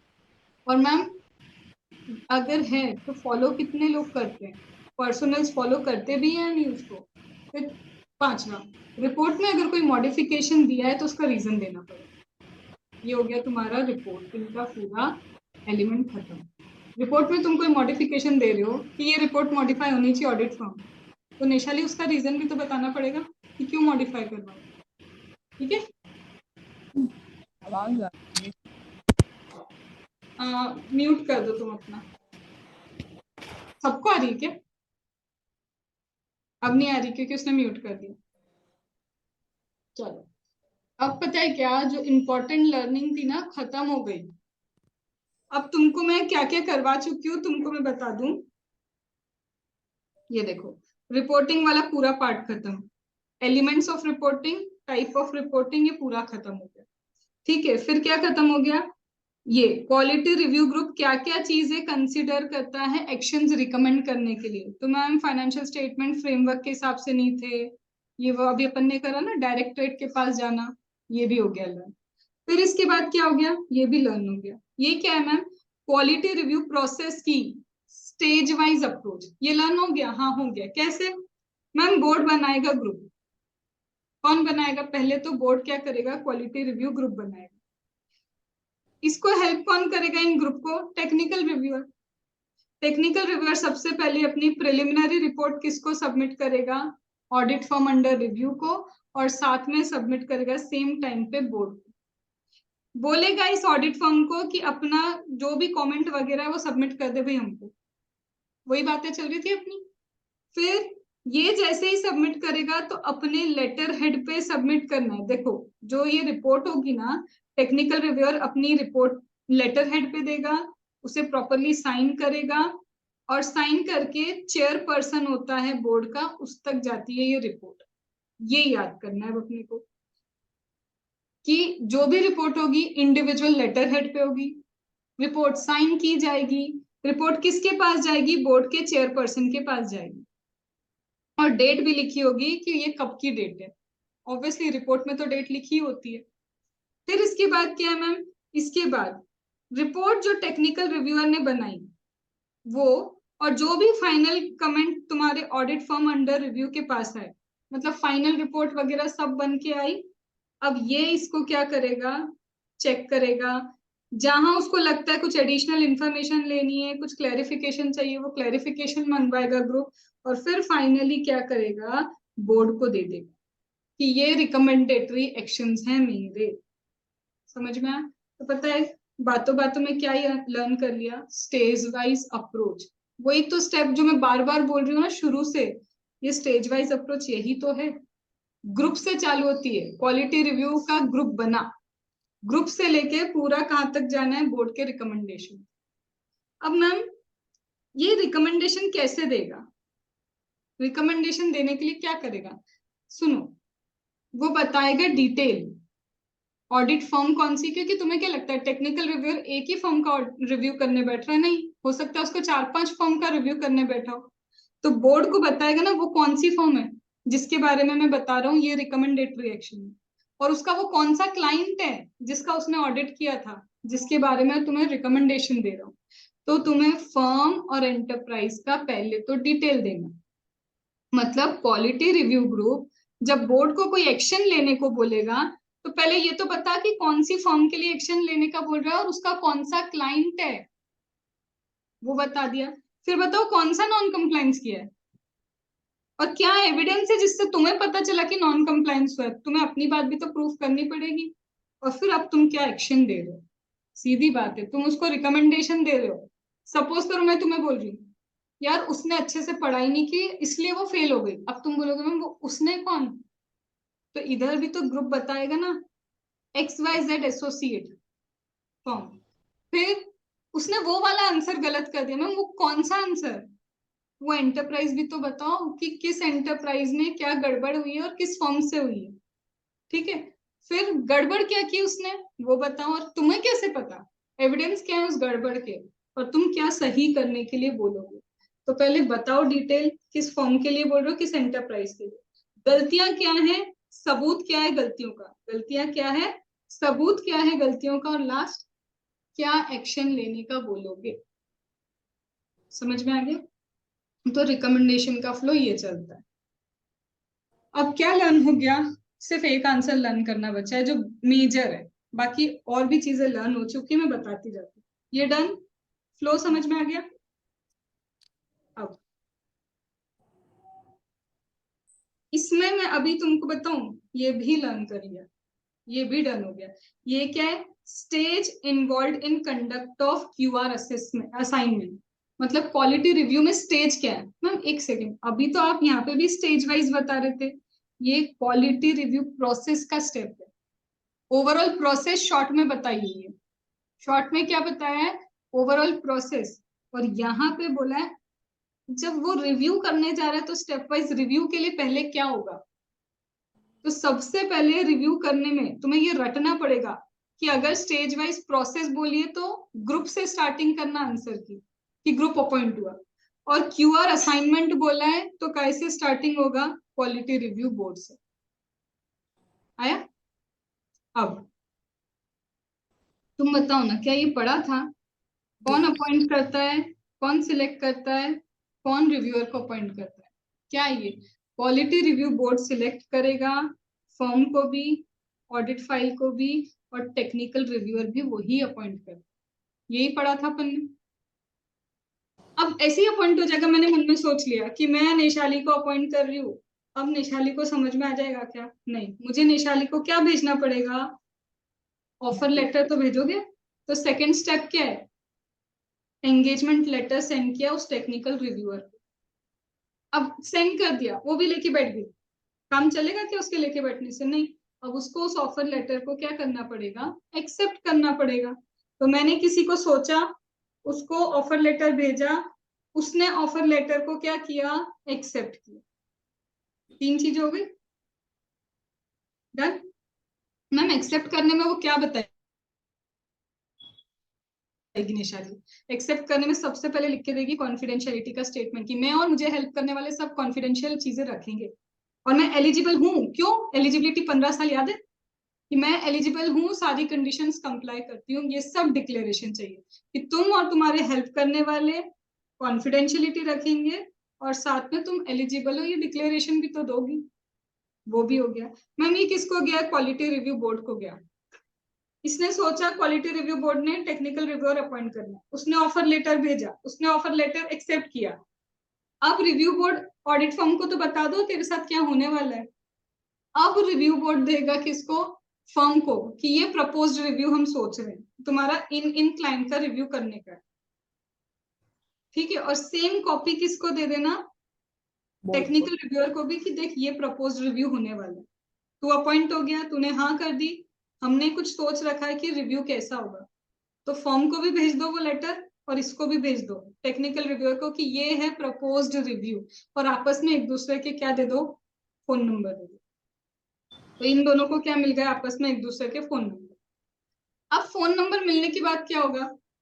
टेक्निकल रिव्यूअर कॉल कर करके थोड़ा ना पूछेगा अच्छा बता तूने ये कब किया था। वो सीधे एक क्वेश्चनरी बनाएगा और उसको भेज देगा कि ले भाई क्वेश्चनरी फिल करके दे दे मुझे। कुछ जगह हम ऑन साइट रिव्यू कर लेंगे, कुछ जगह ऑफ साइट रिव्यू करेंगे। कुछ जगह ऑफ साइट रिव्यू जहां होता है हम ऑफ साइट रिव्यू कर लेंगे, टेक्निकल रिव्यूअर उसकी टीम। कुछ जगह ऑन साइट रिव्यू करेंगे। ऑन साइट रिव्यू करना है तो दोनों मिल बांट के सोचेंगे कि डेट क्या होगी ऑन साइट रिव्यू की। ऐसे धमक मत जाना उसके घर पे। दोनों क्या करोगे? म्यूचुअली डेट डिसाइड करोगे। जैसे ही ऑन साइट रिव्यू खत्म हुआ, फिर वही ले दे के मेरी कहानी चालू हो गई, प्रिलिमिनरी रिपोर्ट। तो हुआ क्या? फिर से फ्लो बना है। सोचा ऑडिट फर्म कौन होगी, सोचा ऑडिट फाइल कौन सी होगी, सोचा टेक्निकल रिव्यूअर कौन सा होगा। सोच के कुछ नहीं होगा बोर्ड, उसको भेजो ऑफर लेटर। ऑफर लेटर भेज दिया, अब उसका काम क्या? लेके बैठ जाए, एक्सेप्टेंस भेजेगा। तीसरे पॉइंट में एक्सेप्टेंस में डिक्लेरेशन, कॉन्फिडेंशियलिटी का, एलिजिबिलिटी एंड कंडीशन सब फुलफिल करता हूँ मैं और मेरे असिस्टेंट। उसने भेज दिया, फिर अब मेरा काम क्या? लेके बैठ जाऊं बोर्ड? नहीं, अब वो आफुर को भी बताएगा और इस टेक्निकल रिव्यूअर को बताएगा ये रहा प्रपोज्ड रिव्यू। दोनों को बताना पड़ेगा, दोनों के नंबर एक्सचेंज करवा दो। फिर क्या करेगा? टेक्निकल रिव्यूअर फोन पे हर चीज नहीं पूछता मैम, एक डिटेल्ड क्वेश्चनरी लिख के भेज देगा आफुर को कि भर के भेज। आफुर ने भर के भेज दी, वो बोलेगा कुछ जगह ऑन साइट रिव्यू करूंगा, कुछ जगह ऑफ साइट रिव्यू करूंगा। ऑन साइट की डेट म्यूचुअली डिसाइड कर लेंगे, अपन दोनों बैठेंगे फोन पे और डिसाइड कर लेंगे। जैसे ही ऑन साइट खत्म हुआ, पहला पॉइंट प्रिलिमिनरी रिपोर्ट किसको जाएगी? बोर्ड को भी जाएगी और आफुर को भी जाएगी। फिर आफुर क्या करेगा? तुम्हें क्या लगता है बैठेगा? नहीं, अपना रिप्लाई सबमिट करेगा। रिप्लाई सबमिट होने के बाद ये क्या देगा? Final report. फाइनल रिपोर्ट फिर दोनों को जाएगी। फिर ये कौन देख रहा होगा ये फाइनल रिपोर्ट? ग्रुप। ग्रुप किसको देगा recommendatory action? Quality review board. क्या हुआ? आंसर यही है आगे। फाइनल रिपोर्ट हो गई, फाइनल रिपोर्ट के बाद ये भाई साहब रिप्रेजेंटेशन भेजेंगे, फिर ये बनाएगा फाइनल रिपोर्ट जो बोर्ड को जाएगी, ड्यूली साइन होके उसके लेटर हेड पे, वही सारी जो अभी रामायण पहले की थी ना, ड्यूली साइन, रिटर्न, सारी चीजें। फिर फाइनल रिपोर्ट जो है वो क्वालिटी रिव्यू बोर्ड देखेगा और क्वालिटी रिव्यू ग्रुप देखेगा और उसके बाद क्या दे देगा, रिकमेंडेटरी एक्शंस। ये देखेगा और फिर क्या देगा, ग्रुप क्या देगा, रिकमेंडेटरी एक्शंस देगा। मतलब ले दे के एक चीज बताऊं क्या, इतनी देर से बार बार पढ़ क्या रहे हो, मेन चीज वो फ्लो, सिर्फ वो फ्लो ही है जो काम कर। कितने क्वेश्चन किए बताऊं, सबसे पहले याद करो पहला क्वेश्चन, रिपोर्ट किस टाइप की होगी, उसमें क्या क्या पॉइंट कंसीडर करो, रिपोर्ट के एलिमेंट्स क्या हैं, फिर क्वालिटी रिव्यू ग्रुप जो है वो क्या पॉइंट्स कंसीडर करता है रिकमेंडेटरी एक्शन देने के लिए, कि डायरेक्टरेट के पास कब जाना है, सिर्फ डांट कब लगानी है और उसको इग्नोर कब करना है।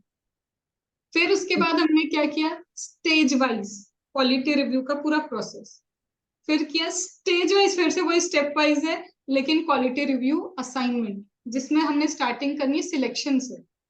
और अगर तुम्हें आ जाए क्वालिटी रिव्यू प्रोसेस तो कहाँ से स्टार्ट करोगे आंसर, ग्रुप के फॉर्मेशन से। वो रटना है कि ये आया तो ग्रुप का फॉर्मेशन वाला आंसर आएगा, और अगर क्वालिटी रिव्यू असाइनमेंट आया तो सिलेक्शन से आएगा। ठीक है, बाकी पूरा फ्लो फिर से सेम। यहाँ तक बात बनी? यस बोलो। मैम इसमें जब टीआर जो है टेक्निकल रिव्यूअर, वो जब रिपोर्ट सबमिट करता है तो वो क्यूआरबी को देता है और क्यूआरबी ग्रुप को देती है, और वो डायरेक्ट ग्रुप को देता है? बोर्ड को देता है, बोर्ड ग्रुप को भेजता है। अब चलो ये तो हो गया। अब जिंदगी में परेशानी आ रही है किसको, क्वालिटी रिव्यू बोर्ड को। अब उसकी क्या परेशानी, सिलेक्ट कैसे करेगा, बोल तो दिया मैं सिलेक्ट करूंगा audit firm under review. Selection के क्राइटेरिया क्या है बॉस, कुछ तो क्राइटेरिया उसके दिमाग में भी होंगे कि ऐसे ही फिर से अक्कड़ बक्कड़ बम्बे गो who has come to know वाला काम करेगा, वो भी नहीं कर सकता बैठ के। तो अब उसको यहाँ पे फिर सोचना पड़ेगा मैं कौन सी फॉर्म सिलेक्ट करूं। तो क्राइटेरिया सबसे पहले जनरल क्राइटेरिया, जनरल मतलब कुछ लोगों का 3 साल में होगा, कुछ लोगों का 4 साल में होगा, कुछ लोगों का 5 साल में होगा। वो क्या है, ऐसी ऑडिट फर्म जिसके 20 से ज्यादा पार्टनर है, हर 3 साल में तेरा क्वालिटी रिव्यू पक्का। ऐसी ऑडिट फर्म जिसके 20 से ज्यादा क्या है, पार्टनर हैं, क्या पक्का है, तेरा तो हर 3 साल में ऑडिट रिव्यू क्वालिटी रिव्यू होगा। ऐसी ऑडिट फर्म जिसके 20 से कम है, 10 से ज्यादा है, 20 से तो कम पार्टनर है बट 10 से ज्यादा है, उनका कितने साल में क्वालिटी रिव्यू होगा, 4 साल में। 4 साल। और ऐसी ऑडिट फर्म जो 10 से भी नीचे गई, उनका कितने साल में होगा, 5। तो 3 4 5, 20 के ऊपर 3 साल, 10 से ऊपर लेकिन 20 से कम 4 साल, और अगर क्या है 10 से भी कम है तो 5 साल में क्वालिटी रिव्यू। ये लिखो पहले, याद अभी करो और अभी इसको लिखो। 5 साल वाले कौन, 4 साल वाले कौन, 3 साल वाले कौन।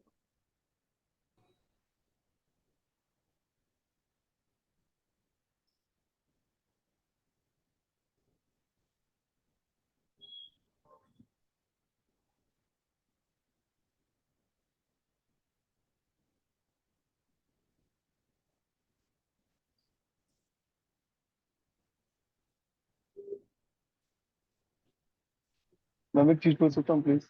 हम्म। कि मैम जैसे पीयर रिव्यू था, पीयर रिव्यू के अंदर एक डिस्क्वालिफिकेशन थी कि अगर आप किसी फर्म के मैंने जिस फर्म से आर्टिकल शिफ्ट करके मैं उस फर्म का पीयर रिव्यू नहीं कर सकता, तो ऐसा क्वालिटी रिव्यू में ऐसा कुछ है? बोला ना अभी, पिछले 3 साल में कहीं से कहीं तक एसोसिएटेड नहीं रह सकते किसी भी तरह। तो मतलब अगर आप फिर तो मतलब आर्टिकल शिफ्ट करें, मतलब हो गया, मतलब मान लो 5 साल हो गए। Associated is a very wide word. Associated मतलब किसी भी तरह से तुम्हारा कोई एसोसिएशन वहां नहीं चाहिए।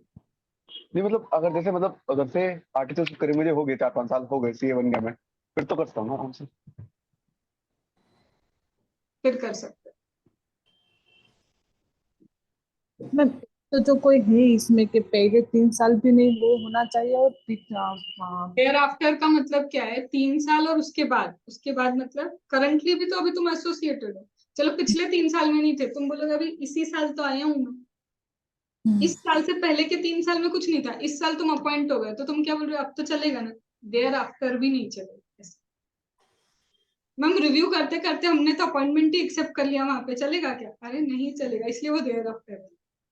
ठीक है, बड़े आगे।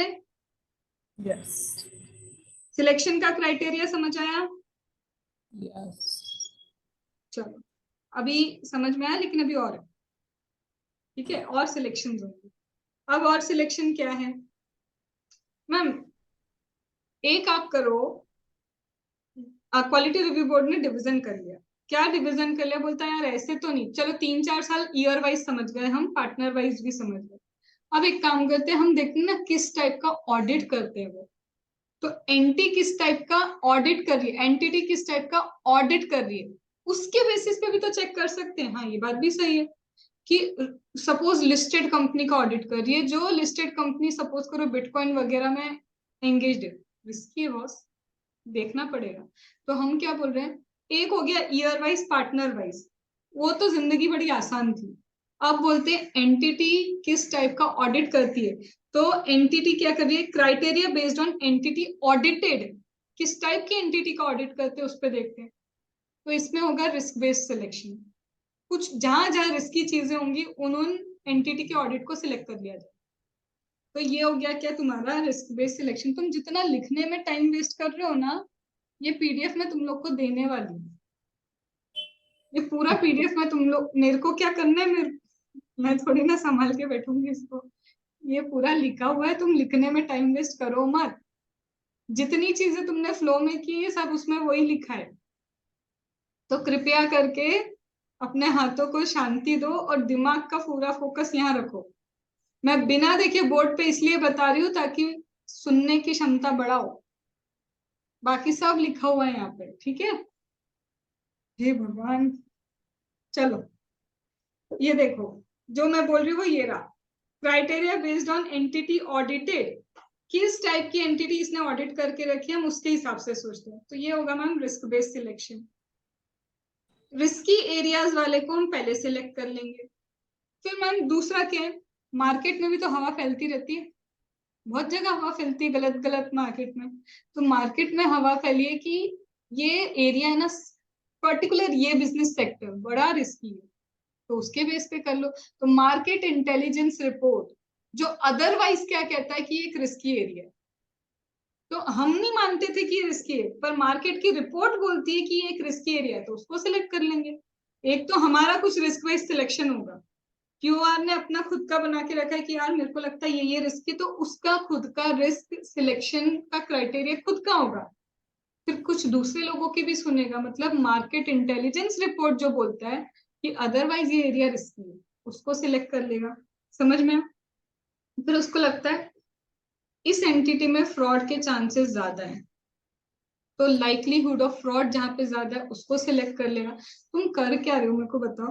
तुम चाहते हो कि ऐसी जगह पे रिव्यू करें जहां पे कोई गलतियां ना हो, तो रिस्की एरिया में ही ढूंढोगे ना, जो ऑर्गेनाइज्ड बैंक का इतना रिव्यू नहीं होता है। जो नॉर्मल छोटे मोटे बैंक है उतना रिव्यू नहीं करते, बड़े बड़े बैंक का रिव्यू ज्यादा होता है क्योंकि गड़बड़ की चांस भी वहीं ज्यादा होती है। तो तुम ऐसे एरिया ढूंढोगे ना जहाँ रिस्क है, जहाँ पे फ्रॉड के चांसेस हैं, जहाँ मार्केट ही बोल रहे बड़ा रिस्की बिजनेस है, उन सबको सिलेक्ट करो ना बैठ के। समझ में आया?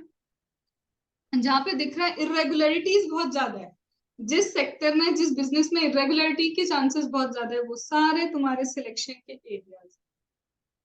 तो एक हो गया किस टाइप की एंटिटी ऑडिट होती है, जिसमें फ्रॉड के चांसेस ज्यादा है, जिसमें इरेगुलरिटी के चांसेस ज्यादा है, मार्केट बोलता है रिस्की है, या फिर हमारा रिस्क बेस्ड सिलेक्शन बोलता है। तो ये क्या है, एंटिटी बेस्ड सिलेक्शन। अब ऑडिट फर्म के बेस पे भी सिलेक्शन होगा। ऑडिट फर्म कैसा? ये ऑडिट फर्म के नंबर ऑफ ऑडिट बहुत ज्यादा है, किस टाइप के लोगों का ऑडिट करती है उस पे बेस्ड फर्म को भी सिलेक्ट कर सकते। खत्म। तो क्या क्या था? ऑडिट के बेस पे selection, risky, fraud, irregularity, market बोलता है रिस्की। दूसरा ऑडिट फर्म पे बेस्ड, तो ऑडिट फर्म का नंबर ऑफ ऑडिट जिसके बहुत ज्यादा है, जिसके एरिया जिस तरह का ऑडिट करती है वो अलग ही टाइप के एरिया का ऑडिट कर रही है, या फिर 3 4 5, क्या था 3 4 5? पार्टनर बेस्ड, 20 से ज्यादा पार्टनर, 10 से ज्यादा पर 20 से कम, 10 से कम, ये वो एरिया। तो क्या मैंने ये आंसर कंप्लीट किया कि कैसे सिलेक्शन होता है मेरा ऑडिट फर्म अंडर रिव्यू का? हाँ, ये क्या है क्राइटेरिया मैम? या तो रिस्क बेस्ड सिलेक्शन ले लो, मार्केट इंटेलिजेंस रिपोर्ट बोलता है ये एक रिस्की एरिया है, जहां पे मैम चांस ऑफ फ्रॉड या लाइकलीहुड ऑफ फ्रॉड बहुत ज्यादा है, जहाँ पे इरेगुलरिटीज बहुत ज्यादा है। मीडिया रिपोर्ट या अदर रिपोर्ट में पता चल रहा है कितनी इरेगुलरिटी चल रही है इस कंपनी में, या फिर इस कंपनी को किस फर्म ने ऑडिट किया, उठा लो उस फर्म को, पता चल जाएगा चीजें। जहां बहुत सारे नॉन कंप्लायंस दिख रहे हैं पीयर रिव्यू में, तो तुम्हें समझ में आ जाएगा ना किसको उठाना है। फिर इसके बाद ऑडिट फर्म बेस्ड, जहां बहुत ज्यादा ऑडिट होता है, नेचर ऑफ क्लाइंट अलग टाइप के क्लाइंट का ऑडिट होता है, या फिर 3 4 5। ठीक है, मैक्सिमम कितने ऑडिट एंगेजमेंट उठा सकते हो? मैक्सिमम 3 ऑडिट एंगेजमेंट का रिव्यू होता है। एक ऑडिट फर्म अंडर रिव्यू में मैक्स 3 ऑडिट एंगेजमेंट का रिव्यू होता है, लेकिन पिछले साल में हमने इस ऑडिट फर्म के लिए एक एडवर्स रिपोर्ट दिया है, तो फिर हम 3 से ज्यादा भी उठा सकते हैं ऑडिट एंगेजमेंट, क्योंकि पिछले साल भी हमने तुम्हारी क्वालिटी देखी, टेक्निकल रिव्यूअर ने तुम्हारी क्वालिटी देख के एडवर्स रिपोर्ट दी है, तो अब तो 3 से ज्यादा भी उठा सकते हैं पर एंगेजमेंट पार्टनर का रिव्यू। तो मैम कोई एडवर्स कमेंट नहीं है, तो चाहो तो एक एंगेजमेंट पार्टनर का एक ऑडिट ले लो, और अगर एडवर्स है तो एक एंगेजमेंट पार्टनर के 3 से ज्यादा रिव्यू भी हो सकते हैं। अब आगे नहीं, पहले पूछने का बनता है, क्योंकि ऐसा लग रहा है धीरे धीरे बहुत सारा हो गया। ठीक है, रुको ना, पहले पूछ सकते थे, स्टार्ट करते हैं। मैम एक क्वेश्चन पूछ लो पहले। 1 मिनट रुक जाओ, फिर पूछना, पहले रिव्यू करवा लो। हाँ, सबसे पहले बताओ रिपोर्टिंग एलिमेंट होते हैं ना, किन चीजों पे रिपोर्टिंग एलिमेंट? 2 चीजों पे बनता है। पहला एलिमेंट क्या है? Audit scope quality and period of audit quality, और एक नॉन कंप्लायंस। आवाज कट रही है, फिर से बोलो। जिम्मेदार तुम बोलो, दूसरा क्या non compliance element? Quality control framework, दूसरा element। फ्रेमवर्क। ठीक है, फिर मुझे बताओ, बहुत मटेरियल मिसस्टेटमेंट दिख रहे हैं, सारे सफिशिएंट एविडेंस थे, सब कुछ था, तो क्या रिकमेंडेशन होगा ग्रुप का? डायरेक्टर आईसीए को बोलेंगे, और हाँ, आईसीए ICA के डायरेक्टर। डायरेक्टर। अरे फालतू की चीजें, बेचारा बोल रहा है मैं सब सही कर लूंगा। Private advisor only write in the report. Report में राइट करके बंद कर देंगे मेटा क्लोज। लेकिन मटेरियल कुछ ज्यादा नहीं है, एकदम फालतू भी नहीं है, मटेरियल ऐसा बहुत ज्यादा मटेरियल भी नहीं है, तो क्या करें? Advisor advisory guideline Guidelines provided by QRB. Board. Mentorship वगैरह। सबसे पहले बताओ, वो क्यूआर असाइनमेंट क्या स्टेप वाइज में आंसर कैसे स्टार्ट होता है? QR board From QR board selection of QR audit board firm वो अपना audit firm under review and audit file to be selected. नहीं, क्यूआर असाइनमेंट में शुरुआत वही होती है ना, सिलेक्शन से, सिलेक्शन और ये क्यूआर प्रोसेस हो उसका स्टेप वाइज है, तो उसमें आंसर बोर्ड। स्टार्ट होता है। क्यूआर बोर्ड क्यूआर ग्रुप को दे रहा है। Quality review group. फिर इसके बाद जब आपको सिलेक्शन करना हो ऑडिट फर्म अंडर रिव्यू का, ठीक है, तो सिलेक्शन में सबसे पहला क्राइटेरिया क्या हो सकता है? Partner base. पार्टनर बेस इसमें लिखना मत पार्टनर बेस्ड, बट यूं बोलना ऑडिट फर्म बेस्ड। अब ऑडिट फर्म 3 साल 4 साल 5 साल वाली भी हो गई, और ऑडिट फर्म में किस तरह का वॉल्यूम है, किस तरह के क्लाइंट का नेचर है, वो भी होगी। या फिर दूसरा क्या है? Risk based It's not entities. Entity का ऑडिट करती है उस पे, तो उसमें पहला क्या आता है? रिस्क बेस्ड फिर दूसरा फ्रॉड, और मार्केट में अगर है कि कौन सा या फिर मार्केट कंडीशन ऐसी है, मार्केट कंडीशन कुछ बोल रही है। मार्केट इंटेलिजेंस रिपोर्ट होती है। हाँ, market intelligence. Then fraud is like irregularity, यहाँ पे चांस ऑफ इरेगुलरिटी ज्यादा। या पीयर रिव्यू की रिपोर्ट उसमें बता रही है कि बहुत चांसेस है नॉन कंप्लायंस के। पीयर रिव्यू भी तो होता है, उसकी रिपोर्ट में नॉन कंप्लायंस लिख के रखा हुआ है बहुत सारा, वो भी क्या होता है सिलेक्ट होता है। फिर वो भूल गई यार, ये टेक्निकल रिव्यूअर का एक्सपीरियंस कितना चाहिए था? 15 15 साल बस यही लिखोगे? है जी। सिर्फ यही लिखोगे 15 साल की, कुछ और भी एंड करके लिखोगे? 15 साल का प्रैक्टिस होती है, करंटली practice, प्रैक्टिस में चाहिए, 3 साल पिछले किसी के साथ एसोसिएशन नहीं चाहिए, कोई भी उसके ऊपर डिसिप्लिनरी एक्शन नहीं हाँ हाँ, चाहिए। बस समझ गई यार। ठीक है इतना। फिर इसके बाद मेरे को बताओ, वो टाइप्स ऑफ ऑडिट रिपोर्ट के पॉइंट मत बोलने बैठना। टाइप्स ऑफ ऑडिट रिपोर्ट में कुछ पॉइंट्स चेक करते हैं, तो क्या याद रखोगे उसके पॉइंट्स चेक करने के लिए? सबसे पहले डिपेंडेंसी, ऑडिट, बोला था पॉइंट मत बोलना, पर पॉइंट ही बोलना। Planning, nature and extent, nature third audit और डॉक्यूमेंट, डॉक्यूमेंटेशन। स्टाफ तो ट्रेन। इंडिपेंडेंट, आप ऑडिट की पूरी प्रोसेस याद करके सारे पॉइंट लिख रहे हो ना, कि ऑडिट प्रोसेस कहाँ से चालू होती है, इंडिपेंडेंस से कहाँ तक एंड होती है, वही सारे पॉइंट लिखते जाओगे ना, ये है या नहीं है, ये है या नहीं है। ठीक है, अब आ जाए, अब थोड़े हल्के फुल्के चीजों पे आ जाए। ये हल्की फुल्की चीजें 15-20 मिनट में खत्म, तुम्हारा क्वालिटी रिव्यू खत्म। लेकिन जाने का नहीं, तुम अब भी लिख के जाओगे सारे आंसर्स यहीं पे। 11 साढ़े 11 तक का टाइम क्यों लिया है? सिर्फ लर्न नहीं करना, लर्न करने के बाद यही पूरा लिख के फाइनली चैप्टर क्लोज करना। ठीक है, चलो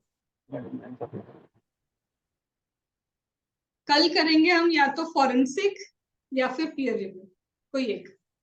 ठीक है, रोज एक एक उठाएंगे, सेम टाइम रहेगा, या तो फॉरेंसिक लेंगे या फिर पीयर रिव्यू लेंगे। Let's see. टाइमिंग मतलब ये कि क्लास चल रही है या जस्ट वांटेड टू नो? ये क्लास नहीं चल रही है, सिर्फ ऐसे ही लर्निंग लेक्चर चल रहे हैं। हाँ तो मतलब इसका क्लास टाइमिंग क्या रहेगा? मैडम का सेवा भाव। 9 बजे से 9 to 11? 9 से 11, और अगर लिखने वाला ये स्लॉट में रखूंगी राइटिंग सेशन तो 11:30, नहीं तो रोज 2 घंटे ऑडिट। Okay, daily? हाँ नहीं, डेली नहीं, अदर ऑडिट्स करवा रही हूँ मैं मेजर, ऐसा नहीं सारे अदर ऑडिट, बट जो ऐसे ना, जो ये सारे फ्लो तुमसे होते नहीं है, मैनेजमेंट हो गया, उसके बाद ऑपरेशनल ऑडिट हो गया, पीयर रिव्यू, फॉरेंसिक, मतलब 8-10 मैं करवा दूंगी, एनबीएफसी करवा दूंगी, ऑटोमेटेड एनवायरनमेंट। 8-9 हो गए तो मतलब बचा क्या? मैडम देखो, आपने उन्हें तो 4 सब्जेक्ट चढ़ाए थे, हमें भी करवा दो मैम, 1-2 सब्जेक्ट पूरे बस पास क्या? करवा दो सीटा में। आपने उन्हें तो 4 सब्जेक्ट करवाए थे, हमें भी करवा दो मैम, बस पास करवा दो सीटा में। तो करवा रहे हैं मैं। अब इसलिए तो ऑडिट का तुम्हें पता है, ये पूरी क्लास ही हो गई एक तरह से। हाँ पूरी क्लास होगी, उससे ज्यादा ही, क्लास से ज्यादा ही है। तो अभी मैं और क्या कर सकती हूँ? मतलब क्लास के साथ प्रैक्टिस भी मतलब मैं पूछ रही हूँ, सिर्फ सैटरडे संडे रहेगी या आप एवरी डे ऑफ द 10 दिन कंटिन्यू। मेरा टारगेट है इस 10 दिन में स्टूडेंट्स को 10 टॉपिक याद कराना ऑडिट के। 10 नहीं हुए 8 हो जाएंगे, बट वो लर्न हो जाएंगे। और आप ये यूट्यूब पे भी डालोगे? सारे तो नहीं डालने वाले। तो मैं रात को कर लूंगी आपके। यार तुम मेरी तरह समझो, गलत मत लो, पर सच में ये बहुत फ्री ऑफ कॉस्ट है, नहीं है ऐसे सबको नहीं। नो इश्यूज, कोई दिक्कत नहीं है वो, ठीक है। क्वालिटी रिव्यू डाल दूंगी। लेट्स सी मेरा दिमाग कब क्या बोलता है। सैटरडे संडे तो अटेंड हो जाएगा, कोई इशू नहीं है। अभी आज का सैटरडे क्या, मुझे तो डेली ट्यूसडे, हाँ ट्यूसडे से थोड़ा रहेगा आगे का। देखते हैं हुआ तो क्या है। ठीक है, देख लेंगे। बट पीडीएफ नहीं देने वाली हर किसी को, हाँ जो यहाँ पे लाइव अटेंड करेंगे पीडीएफ उन्हीं को मिलेगा, पहले ही बोल दूँ। ओके, चलो, ये पीडीएफ में ना 2 घंटे 3 घंटे तो पीडीएफ में लग जाते हैं। चलो, अब पता है क्या, अब फिलर भर रहे हैं, अब तुम्हें सब याद है। अब देखते हैं कि छोटी मोटी चीजें जो छूटी है उसको हम भरते जाएंगे। क्वालिटी रिव्यू, क्या इसका क्या मतलब, क्या क्यों इतना क्वालिटी रिव्यू किया? ये चेक करने के लिए कि टेक्निकल प्रोफेशनल स्टैंडर्ड्स फॉलो हुए नहीं, लॉ एंड रेगुलेशन फॉलो हुआ या नहीं। यही तो देखने के लिए हम इतनी देर से सारी बातें कर रहे थे, और इसी पे तो बार बार बताए थे कंप्लायंस है या नॉन कंप्लायंस है। क्या इसका काम है मैम डेफिशिएंसी आइडेंटिफाई करना? बोलो पढ़ा कि नहीं? इसका तो काम ही है तुम्हारी गलतियां ढूंढना। ठीक है, तो मैम इसके स्कोप में क्या आता है? सिर्फ स्टेच्यूटरी ऑडिट, मतलब मैम इंटरनल नको, टैक्स नहीं, जीएसटी नहीं। इनफैक्ट अगर आप एज अ एम्प्लॉयमेंट में आप आईसीआई के मेंबर हो, सीए इन सर्विस हो, आप कोई काम कर रहे हो ना, वो तो कवर ही नहीं होगा, क्योंकि ये तो सिर्फ सीए इन प्रैक्टिस फॉर्म के लिए। तो आप एज एन एम्प्लॉयमेंट में कोई काम कर रहे हो, जैसे पीडब्ल्यूसी फर्म है, पीडब्ल्यूसी में काम करने वाले सीए इन सर्विस हैं, उनके ऊपर क्वालिटी रिव्यू नहीं हो रहा है, क्वालिटी रिव्यू पीडब्ल्यूसी पे होता है। बात समझ में आ गई? फिर इसके बाद अभी ये हमने नहीं किया, छोटा सा है, इसको देखते हैं। फिर इसके बाद मैम सिलेक्शन क्राइटेरिया कर लिया क्या? हाँ, ये पूरा हो गया। फिर इसके बाद यहीं तक पूरा सिलेक्शन क्राइटेरिया ही अभी तक जीवन में चल रहा है। अब यहाँ पे आता है, ये क्या है मैम? तुमको रखना है कौन? तुम्हारा टेक्निकल रिव्यूअर। क्या ये कर लिया? उसका एक्सपीरियंस कितना होना चाहिए? ठीक है, ये जनरल कर लिया, उसकी कोई डिसिप्लिनरी प्रोसीडिंग्स पेंडिंग नहीं होनी चाहिए वो मैम। फिर उसके बाद किसी भी तरह से एसोसिएटेड नहीं होना चाहिए। अब इसमें थोड़ा सा मैं ऐड कर लूं, एक तो था ये 15 साल वाला, अब दूसरा बोलता है देख भाई, हम तेरे को क्वालिटी रिव्यूअर तभी बनाएंगे जब कम से कम 3 तो स्टेच्यूटरी ऑडिट तूने जीवन में कैसे किए हो, सेंट्रल स्टेच्यूटरी ऑडिटर की तरह। 3 statutory audit central statutory auditor की तरह तुम्हें करने पड़ेंगे, जो तुमने खुद ने साइन किए, तो चाहे वो बैंक का हो, गवर्नमेंट कंपनी का हो, पब्लिक कंपनी का हो, किसी का भी हो, प्राइवेट कंपनी जिसका टर्नओवर 50 करोड़ या उससे ज्यादा हो पिछले 10 सालों में, 3 ऐसी कंपनी चाहिए, चाहे वो बैंक हो, चाहे वो पब्लिक कंपनी हो, चाहे वो प्राइवेट कंपनी हो जिसका turnover greater than equal to 50 crore in last 10 years हो। इनके 3 के कम से कम ऑडिट तुमने किए होने चाहिए। 15 साल का एक्सपीरियंस है लेकिन तुमने एक भी स्टेच्यूटरी ऑडिटर आज तक ऑडिट नहीं किया, तुम टेक्निकल रिव्यूअर नहीं बन पाओ। और उसके बाद बोल रहा है ये जो 3 है ना, 3 में कुछ भी कर लो, एक तो कम से कम अदर देन प्राइवेट होना चाहिए। मतलब वो क्या बोलना चाह रहा है, तीनों प्राइवेट कंपनी भी नहीं चलेगी, कम से कम एक तो पब्लिक रखो, एक तो बैंक रखो। तो क्या बोला मैंने, एक और ऐड कर दिया उसके क्वालिफिकेशन में, भाई सुन, 3 स्टेच्यूटरी ऑडिट करना, ये 3 statutory audit as a central statutory auditor करना, सेंट्रल लेवल पे होना चाहिए, चाहे वो बैंक का हो, वो पब्लिक कंपनी का हो, लेकिन प्राइवेट कंपनी है तो greater than equal to 100 crore तुम्हारा टर्नओवर होना चाहिए। Greater 50 than crore crore greater than equal to 50 crore last 15 सालों में, 10 10 सालों में। लास्ट 10 ईयर्स में। बोले ये 3 में से कुछ भी चलेगा, लेकिन एक कम से कम अदर देन प्राइवेट होनी चाहिए। ऐसा नहीं हो कि तीनों के तीनों प्राइवेट का ही ऑडिट करके बैठे, वो भी नहीं चलेगा। तो ये एक और हो गई उसकी एलिजिबिलिटी क्राइटेरिया। फिर हमने तो फिर वही किया था पिछले 3 साल में, भाई तेरा डिसिप्लिनरी प्रोसीडिंग्स पेंडिंग नहीं होनी चाहिए, तो no disciplinary proceedings pending in last 3 years. अब भाई सुन, हम किसके अगेंस्ट जा रहे हैं? मतलब कुछ भी गलती करेगा हम किसके पास जाएंगे? आईसीआई के पास। और तू खुद टेक्निकल रिव्यूअर इसी आईसीआई का मेंबर है, तू खुद ही ब्रांच कमेटी का मेंबर है, या फिर तू खुद क्वालिटी रिव्यू बोर्ड का ही मेंबर है। ऐसा थोड़ा चलेगा, बोर्ड का मेंबर रिव्यूअर नहीं होता, काउंसिल का मेंबर रिव्यूअर नहीं हो सकता, क्योंकि उसके अगेंस्ट ही तो हम सारे रिकमेंडेशन देंगे, तो तुम इसके अगेंस्ट नहीं हो सकते। 3 चीजें समझ में आ गई? किसके मेंबर नहीं होना, बोर्ड का कितने ऑडिट करने पड़ेंगे, 3 ठीक है, फिर वही 3 साल तुम्हारा पेंडिंग प्रोसीडिंग नहीं चाहिए, और उसकी क्या चाहिए? एक्सपीरियंस। अब लास्ट, इसका एम्पेनलमेंट कितने टाइम का होगा मैम? 3 साल। जब भी टेक्निकल रिव्यूअर अपॉइंट होगा टोटल 3 ईयर के लिए अपॉइंट होगा, ठीक है। अब लास्ट, जब भी टेक्निकल रिव्यूअर अपॉइंट होता है, एमसीक्यू ये सब, उसे कम से कम 6 एनुअल डिक्लेरेशन देने होंगे कि उसने सारी ट्रेनिंग प्रोग्राम सब अटेंड किए। कम से कम साल में 6 डिक्लेरेशन उसको देने पड़ते हैं, हर साल 6 डिक्लेरेशन देता है कि जितने वर्कशॉप जितनी ट्रेनिंग प्रोग्राम हुई है उन भाई साहब ने सब अटेंड किए। अब तुमसे पूछती हूँ, as a central statutory auditor कितनी कंपनी चाहिए? 3 पब्लिक वैसे एक बैंक कम से कम कौन सी होनी चाहिए? Bank Public. Bank public government and but other than कौन सी होनी चाहिए? Private company. प्राइवेट कंपनी का टर्नओवर पिछले कितने सालों में कितना होना चाहिए? 10 सालों में 50%। 10 सालों में 50 करोड़ या 50 करोड़ से ज्यादा। इक्वल टू भी आकाश, इक्वल टू और ग्रेटर देन 50 करोड़।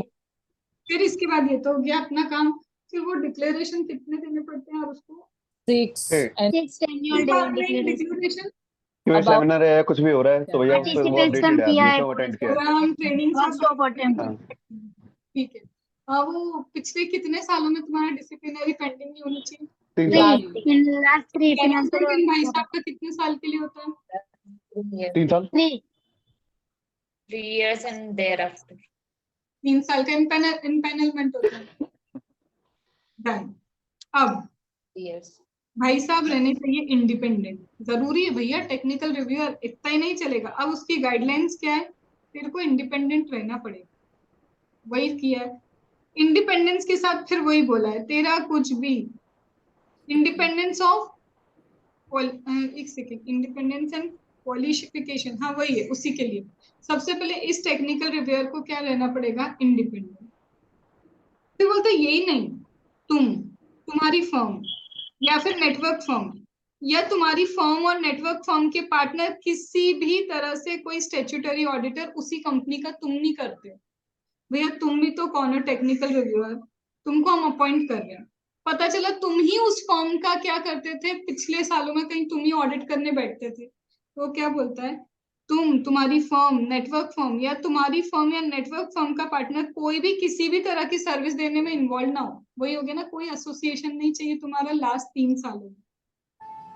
फिर उसके बाद तुम्हारा कोई एसोसिएशन नहीं होना चाहिए इस कंपनी से, ना तुम किस तरह की सर्विस देते हो, कुछ नहीं चलेगा। तुम इंडिपेंडेंट होने चाहिए, पिछले 3 सालों में कोई सर्विस नहीं दी होनी चाहिए तुमने, ना ही कोई एसोसिएशन होना चाहिए। और सबसे इम्पोर्टेंट, तुम तो भैया जहां पे हेड ऑफिस है ना इस ऑडिट फर्म अंडर रिव्यू का, उस सिटी से भी बिलोंग मत करना, उस रीजन से भी बिलोंग मत करना, मतलब उसकी गलियों में भी नहीं होना चाहिए।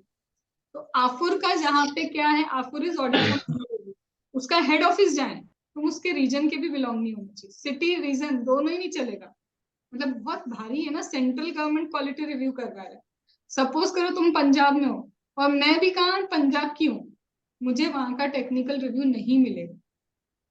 फिर मैंने ही तुमको कुछ सर्विसेज प्रोवाइड किए, मुझे तुम्हारा टेक्निकल रिव्यू नहीं मिलेगा। मैं तुमसे एसोसिएटेड हूँ भाई। सिटी चेंज करवा दी तो एसोसिएशन तो बहुत छोटी चीज है, नहीं चलेगा। तो बोलो सिटी चलेगी क्या? एक हेड ऑफिस जहां हो, सुनो ध्यान से, हेड ऑफिस पंजाब में, ब्रांच ऑफिस का है महाराष्ट्र में।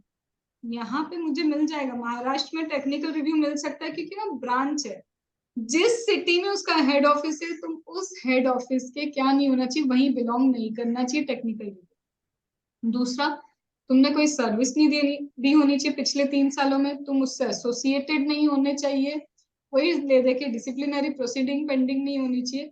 ये सारे उसके इंडिपेंडेंस के क्राइटेरिया। डन। अब टेक्निकल रिव्यूअर बोला मैं अकेले नहीं जाता, इतनी बड़ी बड़ी ऑडिट फर्म का रिव्यू करा रहा हूं, मैं नहीं जाना अकेले। तो उसको बोला ले जाओ, असिस्टेंट को ले जा, क्वालिफाइड असिस्टेंट को ले जा। कितने ले जा सकता है? 5 टोटल। पीयर रिव्यू में 1 ही जाता है, ये बड़ी चीज है, यहाँ पे 5 जाते हैं।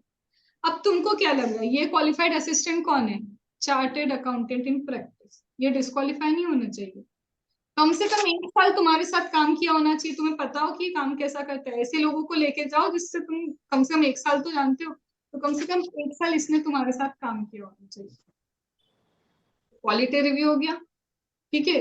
क्वालिफाइड असिस्टेंट हो गया, 5 जा सकते हैं। ये सीए होना चाहिए, डिस्क्वालीफाइड नहीं होना चाहिए, और कम से कम 1 साल ये तुम्हारे साथ काम किया हुआ होना चाहिए।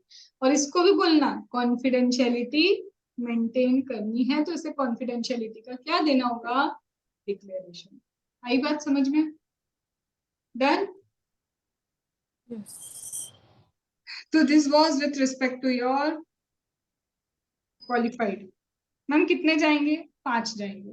ये सीए होना चाहिए, डिस्क्वालिफाइड नहीं होना चाहिए। इनको भी कॉन्फिडेंशियलिटी मेंटेन करनी पड़ेगी। कम से कम 1 साल तुम्हारे साथ काम करते हो और इन पे भी कोई डिसिप्लिनरी प्रोसीडिंग पेंडिंग नहीं चाहिए। और ये भी कम से कम 3 साल आफुर से किसी तरह एसोसिएटेड नहीं होने चाहिए।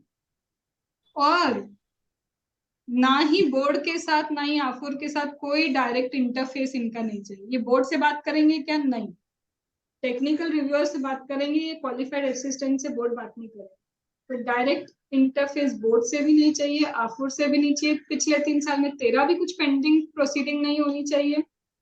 1 साल इनके साथ काम करना, उसके बाद तू सीए होना चाहिए, डिस्क्वालिफाइड नहीं होना चाहिए, कॉन्फिडेंशियलिटी मेंटेन करना। जितनी चीजें याद आती है, सीए डिस्क्वालिफाइड नहीं, 1 साल काम करना, एसोसिएशन नहीं चाहिए, 3 साल की पेंडिंग प्रोसीडिंग नहीं चाहिए।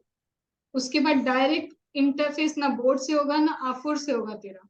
आयो पचा वाला तो क्या होता है? ओ अश्वेता, म्यूट तो करके ऐसे इशारे किया करो।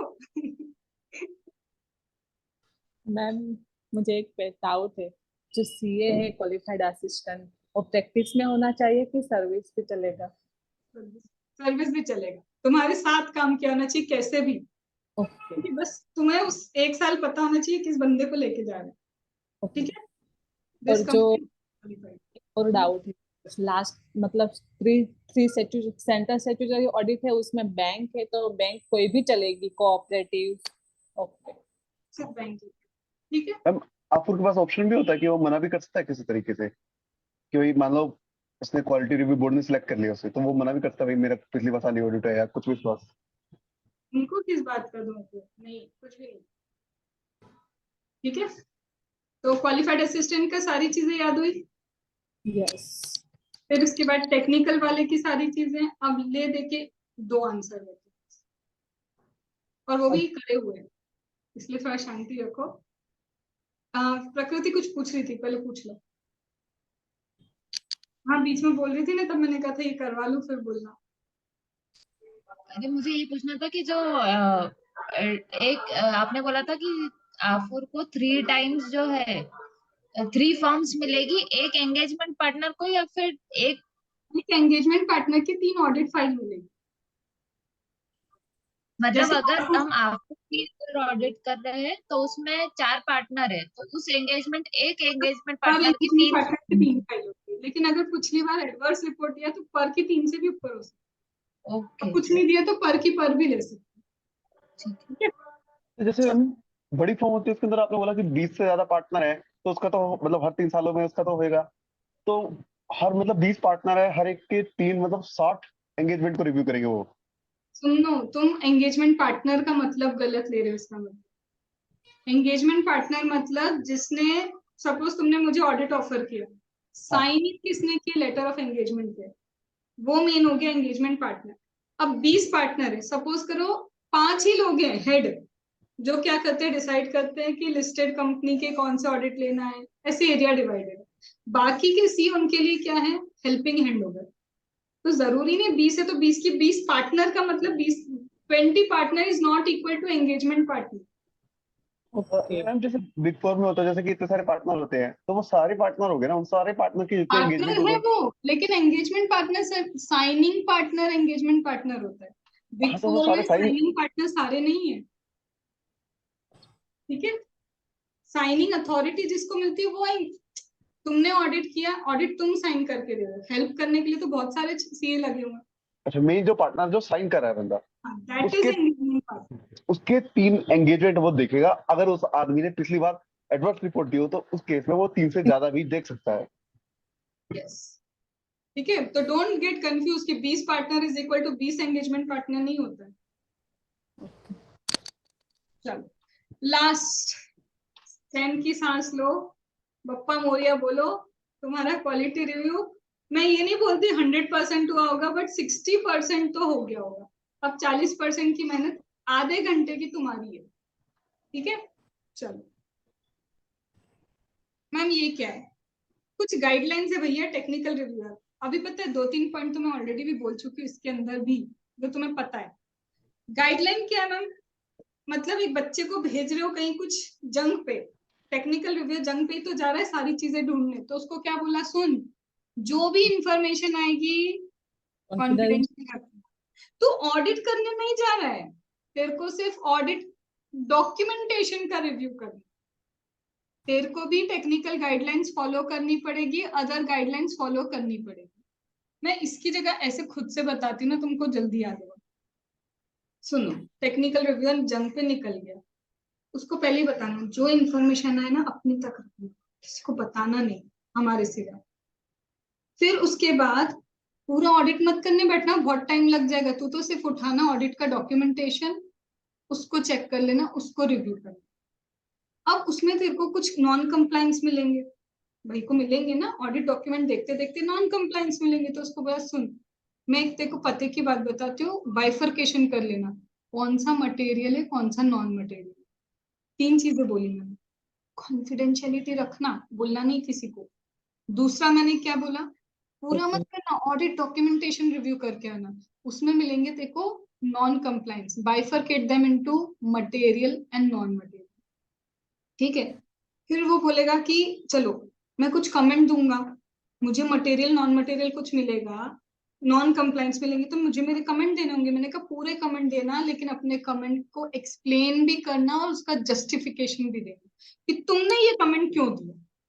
तो गाइडलाइन भेज रहे हो ना उसके साथ कि तेरे को क्या करने का, कॉन्फिडेंशियलिटी, तेरे को क्या करना, ऑडिट डॉक्यूमेंटेशन, तेरे को क्या करना, नॉन कंप्लायंस मिले तो bifurcate into material non material, तेरे को क्या करना, जो कमेंट देगा उस पर एक्सप्लेनेशन एंड जस्टिफिकेशन पूरा देके आना। और फिर एक बार पता है क्या करना, जब तू ऑडिट रिपोर्ट पढ़ेगा ना उस ऑडिट फर्म वाले की, तो देखना उसने प्रॉपर फ्रॉड रिपोर्टिंग रखी या नहीं।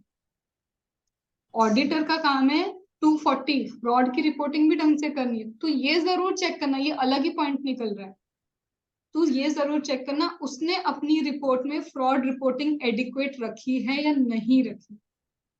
फिर बोल लेते हैं एक बार क्या करना है ना, जाएंगे, कैसे जाएंगे, कॉन्फिडेंशियलिटी लेके। और क्या बोला, क्या रिव्यू करेगा, ऑडिट डॉक्यूमेंट, उसको मिलेंगे नॉन कंप्लायंस, बाइफरकेट करेगा मटेरियल नॉन मटेरियल, कर लिया मैम, वो भी कर लिया। अब क्या करें, कमेंट देगा, तो सिर्फ कमेंट नहीं देना कि वाओ, अरे वाओ नहीं, वाओ का एक्सप्लेनेशन भी देना और जस्टिफिकेशन भी देना कि क्यों वाओ। ठीक है, वो भी हो गया मैम। इसके बाद क्या बचा, एक बार देखना प्रॉपरली उसने फ्रॉड की रिपोर्टिंग की है अपनी ऑडिट रिपोर्ट में। ठीक है, फिर वो बोलेगा बस यही करना, मैं तो यूं ही करके आ जाऊंगा। उसको बोलना नहीं भाई, तेरे को भी टेक्निकल गाइडलाइन फॉलो करनी है, और अगर कोई और गाइडेंस क्वालिटी रिव्यू बोर्ड बोलता है तो उसको भी फॉलो, तेरे को भी टेक्निकल गाइडलाइन फॉलो करनी है। और एक और पॉइंट, अदर गाइडेंस अगर क्वालिटी रिव्यू बोर्ड बोलता है तो तू भी वो फॉलो करे। बात समझ में? तो फिर से क्या बोलेंगे, confidentiality, audit documentation, bifurcation, material non material, comment तो सिर्फ कमेंट नहीं, explanation, justification, fraud reporting, adequate fraud reporting in auditor report है भी या नहीं है। फिर इसके बाद टेक्निकल गाइडलाइन फॉलो करें, और अगर कोई और गाइडेंस क्वालिटी रिव्यू बोर्ड ने दिया है उसको भी फॉलो करें। डन। अब दिमाग में ये पॉइंट सोचो कि क्या क्या थे।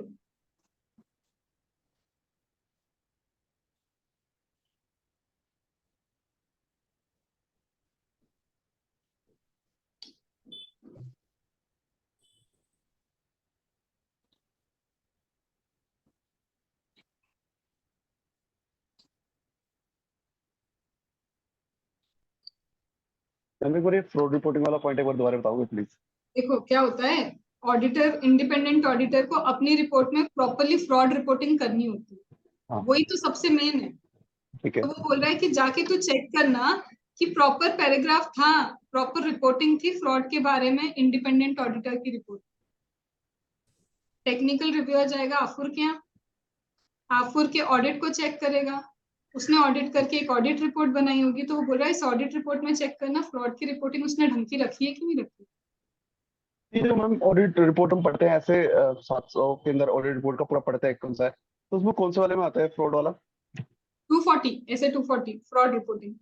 240 का तो अंदर तो आता है, लेकिन ये ऑडिट रिपोर्ट के अंदर कहाँ दिखता है? मतलब ऑडिट रिपोर्ट के अंदर कौन से सेक्शन के अंदर दिखता है फ्रॉड वाला? ऑडिट रिपोर्ट के अंदर सेक्शन, मतलब जैसे अलग अलग सेक्शन हो गए, बेसिस ऑफ ओपिनियन ये सब, तो उसमें कौन से सेक्शन के अंदर हाँ दिखेगा तो फ्रॉड बेसिस वाला? ऑफ, देखो अगर एडवर्स ओपिनियन दे रहे हो तो बेसिस ऑफ एडवर्स ओपिनियन में आएगा। अच्छा, उधर आ गया फ्रॉड, ठीक है। बेसिस, हाँ वो बेसिस क्या है तुम्हारा ये सारा देने का, उसमें पूरा लिखोगे ना बेसिस में, ठीक है। तो वो ये चेक करेगा कि भाई फ्रॉड हुआ है, अगर फ्रॉड हुआ है तो इस आदमी ने इसे रिपोर्ट किया है या नहीं किया, फ्रॉड रिपोर्टिंग। ठीक है, ठीक है, ठीक है।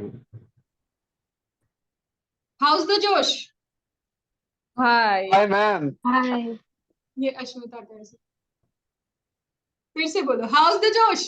हाय मैम। हाय मैम हाय मैम नहीं, जोर से बोलो, अंदर से ऐसा लगना चाहिए कि अस्मिता की पूरी जान निकल गई है इधर। How's the josh. Hi ma'am. Hi Ganpati Bappa. Morya. Morya अब इसी बात पे एक आंसर और हो जाए। चलो आ जाओ, एक आंसर और कर लेते हैं, शुरू होने से पहले तो बेचारे ये दोनों आंसर खत्म हो जाएंगे, क्योंकि ये सब तुम कर चुके हो, ये भी हो गया। मैम फंक्शन क्या है भाई, किसका फंक्शन? मेरे क्वालिटी रिव्यू बोर्ड का फंक्शन क्या है, क्या काम करता है? सबसे पहले डांटेगा, किसको डांटता है पता है? आईसीआई के मेंबर को। क्वालिटी इंप्रूव कराना है तो वो क्या करता है? गाइड करता है मेंबर्स ऑफ आईसीआई को अबाउट इंप्रूवमेंट ऑफ क्वालिटी। इसका पहला फंक्शन ही ये है। मैम गाइड कैसे करेगा? रिकमेंडेशन देके। और रिकमेंडेशन कहाँ से आएगा? जब वो रिव्यू करता है उसके बाद वो खत्म। मैम फंक्शन क्या है? क्वालिटी रिव्यू बोर्ड का फंक्शन क्या है? आईसीआई के मेंबर की क्वालिटी इंप्रूव करवाना। कैसे कराएगा? रिकमेंडेशन देगा। और रिकमेंडेशन कैसे आता है? रिव्यू करेगा। आरआरएम, आरआरएम क्या है?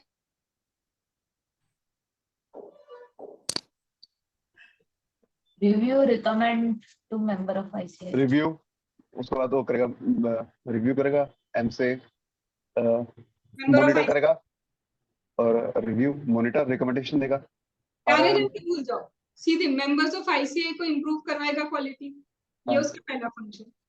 कैसे करवाता है? रिकमेंडेशन देता है about the actions to be taken. और वो कैसे आते हैं उसके एक्शंस? रिकमेंडेशन, क्योंकि रिव्यू करके रिव्यू पहले रिव्यू करेगा फिर रिकमेंड करेगा, और ये रिकमेंडेशन आता है मेंबर्स ऑफ आईसीआई। आया?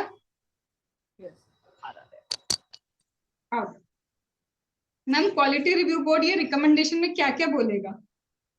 फिर वही हो गया, ये इंटीमेट करेगा आफुर को findings of the report and action initiated.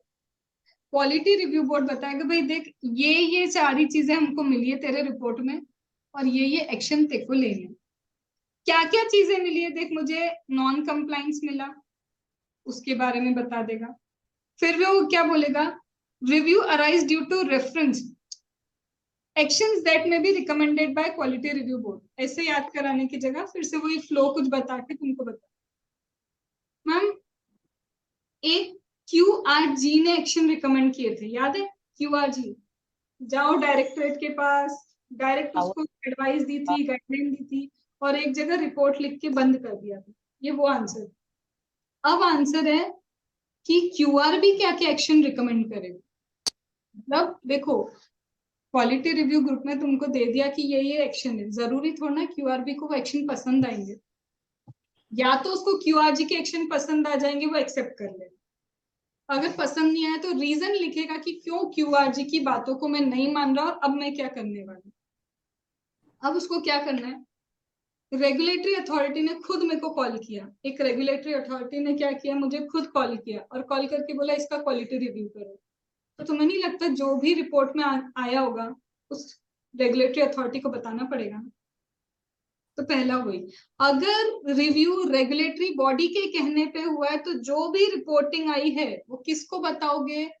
उस अथॉरिटी को तो बतानी ही पड़ेगी, पहली चीज। इसके अलावा सिर्फ ये नहीं, आईसीआई को रिकमेंडेशन नहीं दोगे कि कौन कौन से केस है तो डायरेक्टरेट के पास जाएंगे। रेगुलेटरी अथॉरिटी ने फोन किया कि मुझे लगता है कि इस वाली ऑडिट फर्म का रिव्यू करो, उसका उसके कहने पे रिव्यू है तो उसको तो बताना पड़ेगा ना, what actions are taken, what are the information, what are the non compliance, क्योंकि उसी ने बोला था। सेकंड, तुम ये भी तो बताओगे आईसीआई को कौन कौन से ऐसे केस है जो डायरेक्टरेट के पास जाएंगे। मतलब जितनी चीजें तुमने यहाँ मेरे से सीखी है ना, वो सब यहाँ आने वाली है। मैम कई जगह हम इम्प्रूवमेंट पॉइंट्स बताएंगे, किसको, आफुर को, तो वो इम्प्रूवमेंट पॉइंट्स भी कौन बताता है, क्यूआरबी, तो that is also an action to be taken. 3 बोलो क्या हुआ, इम्प्रूवमेंट पॉइंट्स, कॉल आया रेगुलेटरी बॉडी से, और तीसरा क्या है, कौन कौन सी चीजें रेफर होगी डायरेक्टरेट को। 3 पॉइंट पहले दिमाग में डालो, call, refer, call, refer, improve, call, refer, improve, call, refer, improve. Call किससे आया, रेगुलेटरी से। रेफर किसको करना है, डायरेक्टरेट। इम्प्रूवमेंट के पॉइंट्स किसको देते हैं, आईसीआई को। ठीक है, फिर मैम इतना ही नहीं, इसके बाद और क्या हो सकता है, इसके बाद आफूर को भी बता दो ना, जिसने गलती की उसको तो बता दो क्या गलतियां और क्या एक्शंस तेरे लिए रिकमेंड कर रहे, क्या गलतियां हैं और क्या एक्शन रिकमेंड कर रहे। कॉल आया, रेफर करना, इम्प्रूव करना, और आफूर को भी बता दो तेरी गलतियां क्या और तेरे एक्शंस क्या। 4 point is more than sufficient for this. आया, तो ये actions to be recommended by क्यूआरबी।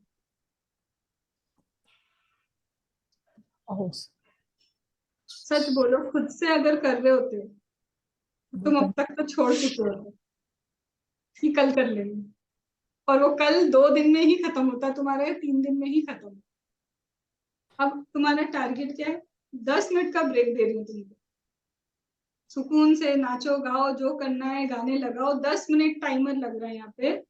10 minute के बाद बैठ के सारे आंसर्स आधे पौन घंटे में लिख के छुट्टी मिलेगी। मतलब आज कंप्लीट करना है, मतलब कंप्लीट करना है, ठीक है।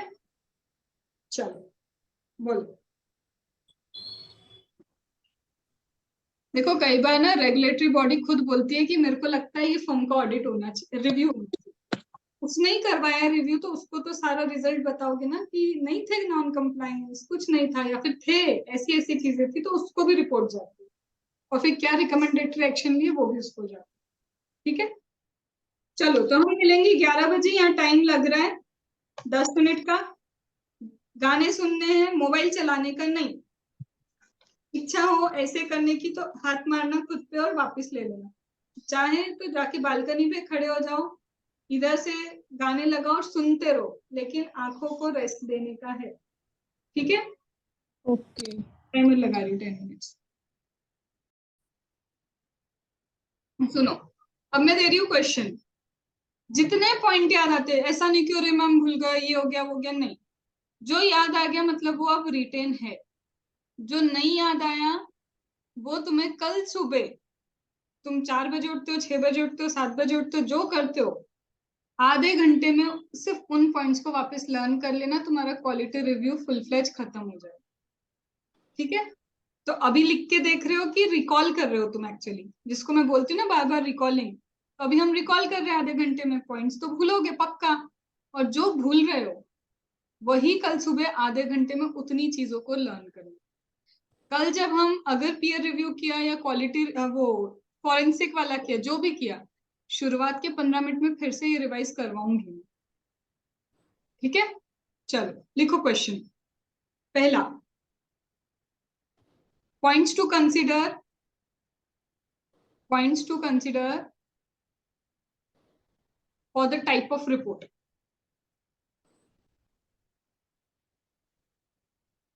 Second, QRG recommendatory actions, QRG recommendatory actions and matter। Matter मतलब जो भी फैक्ट वगैरह जिसके हिसाब से वो एक्शन देता है, ठीक है। फिर ये QRG बोला है मैंने, अब QRB के रिकमेंडेटरी एक्शन, अब QRB के रिकमेंडेटरी एक्शन, ठीक है। फिर guidelines for TR, guideline for TR,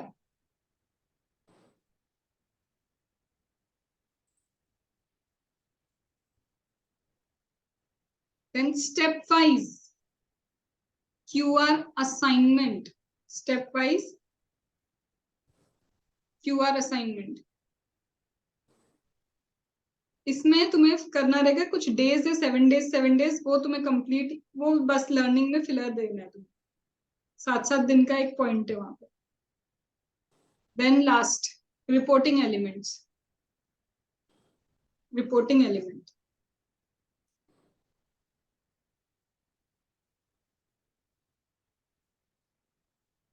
अब कौन से आंसर हम नहीं लिख रहे? सिलेक्शन वाला, TR की क्वालिफिकेशंस, फंक्शन ऑफ QRB, ये 3 चीजें हम नहीं लिख रहे, क्योंकि आधे घंटे में इससे इतना भी नहीं लिख पाओगे।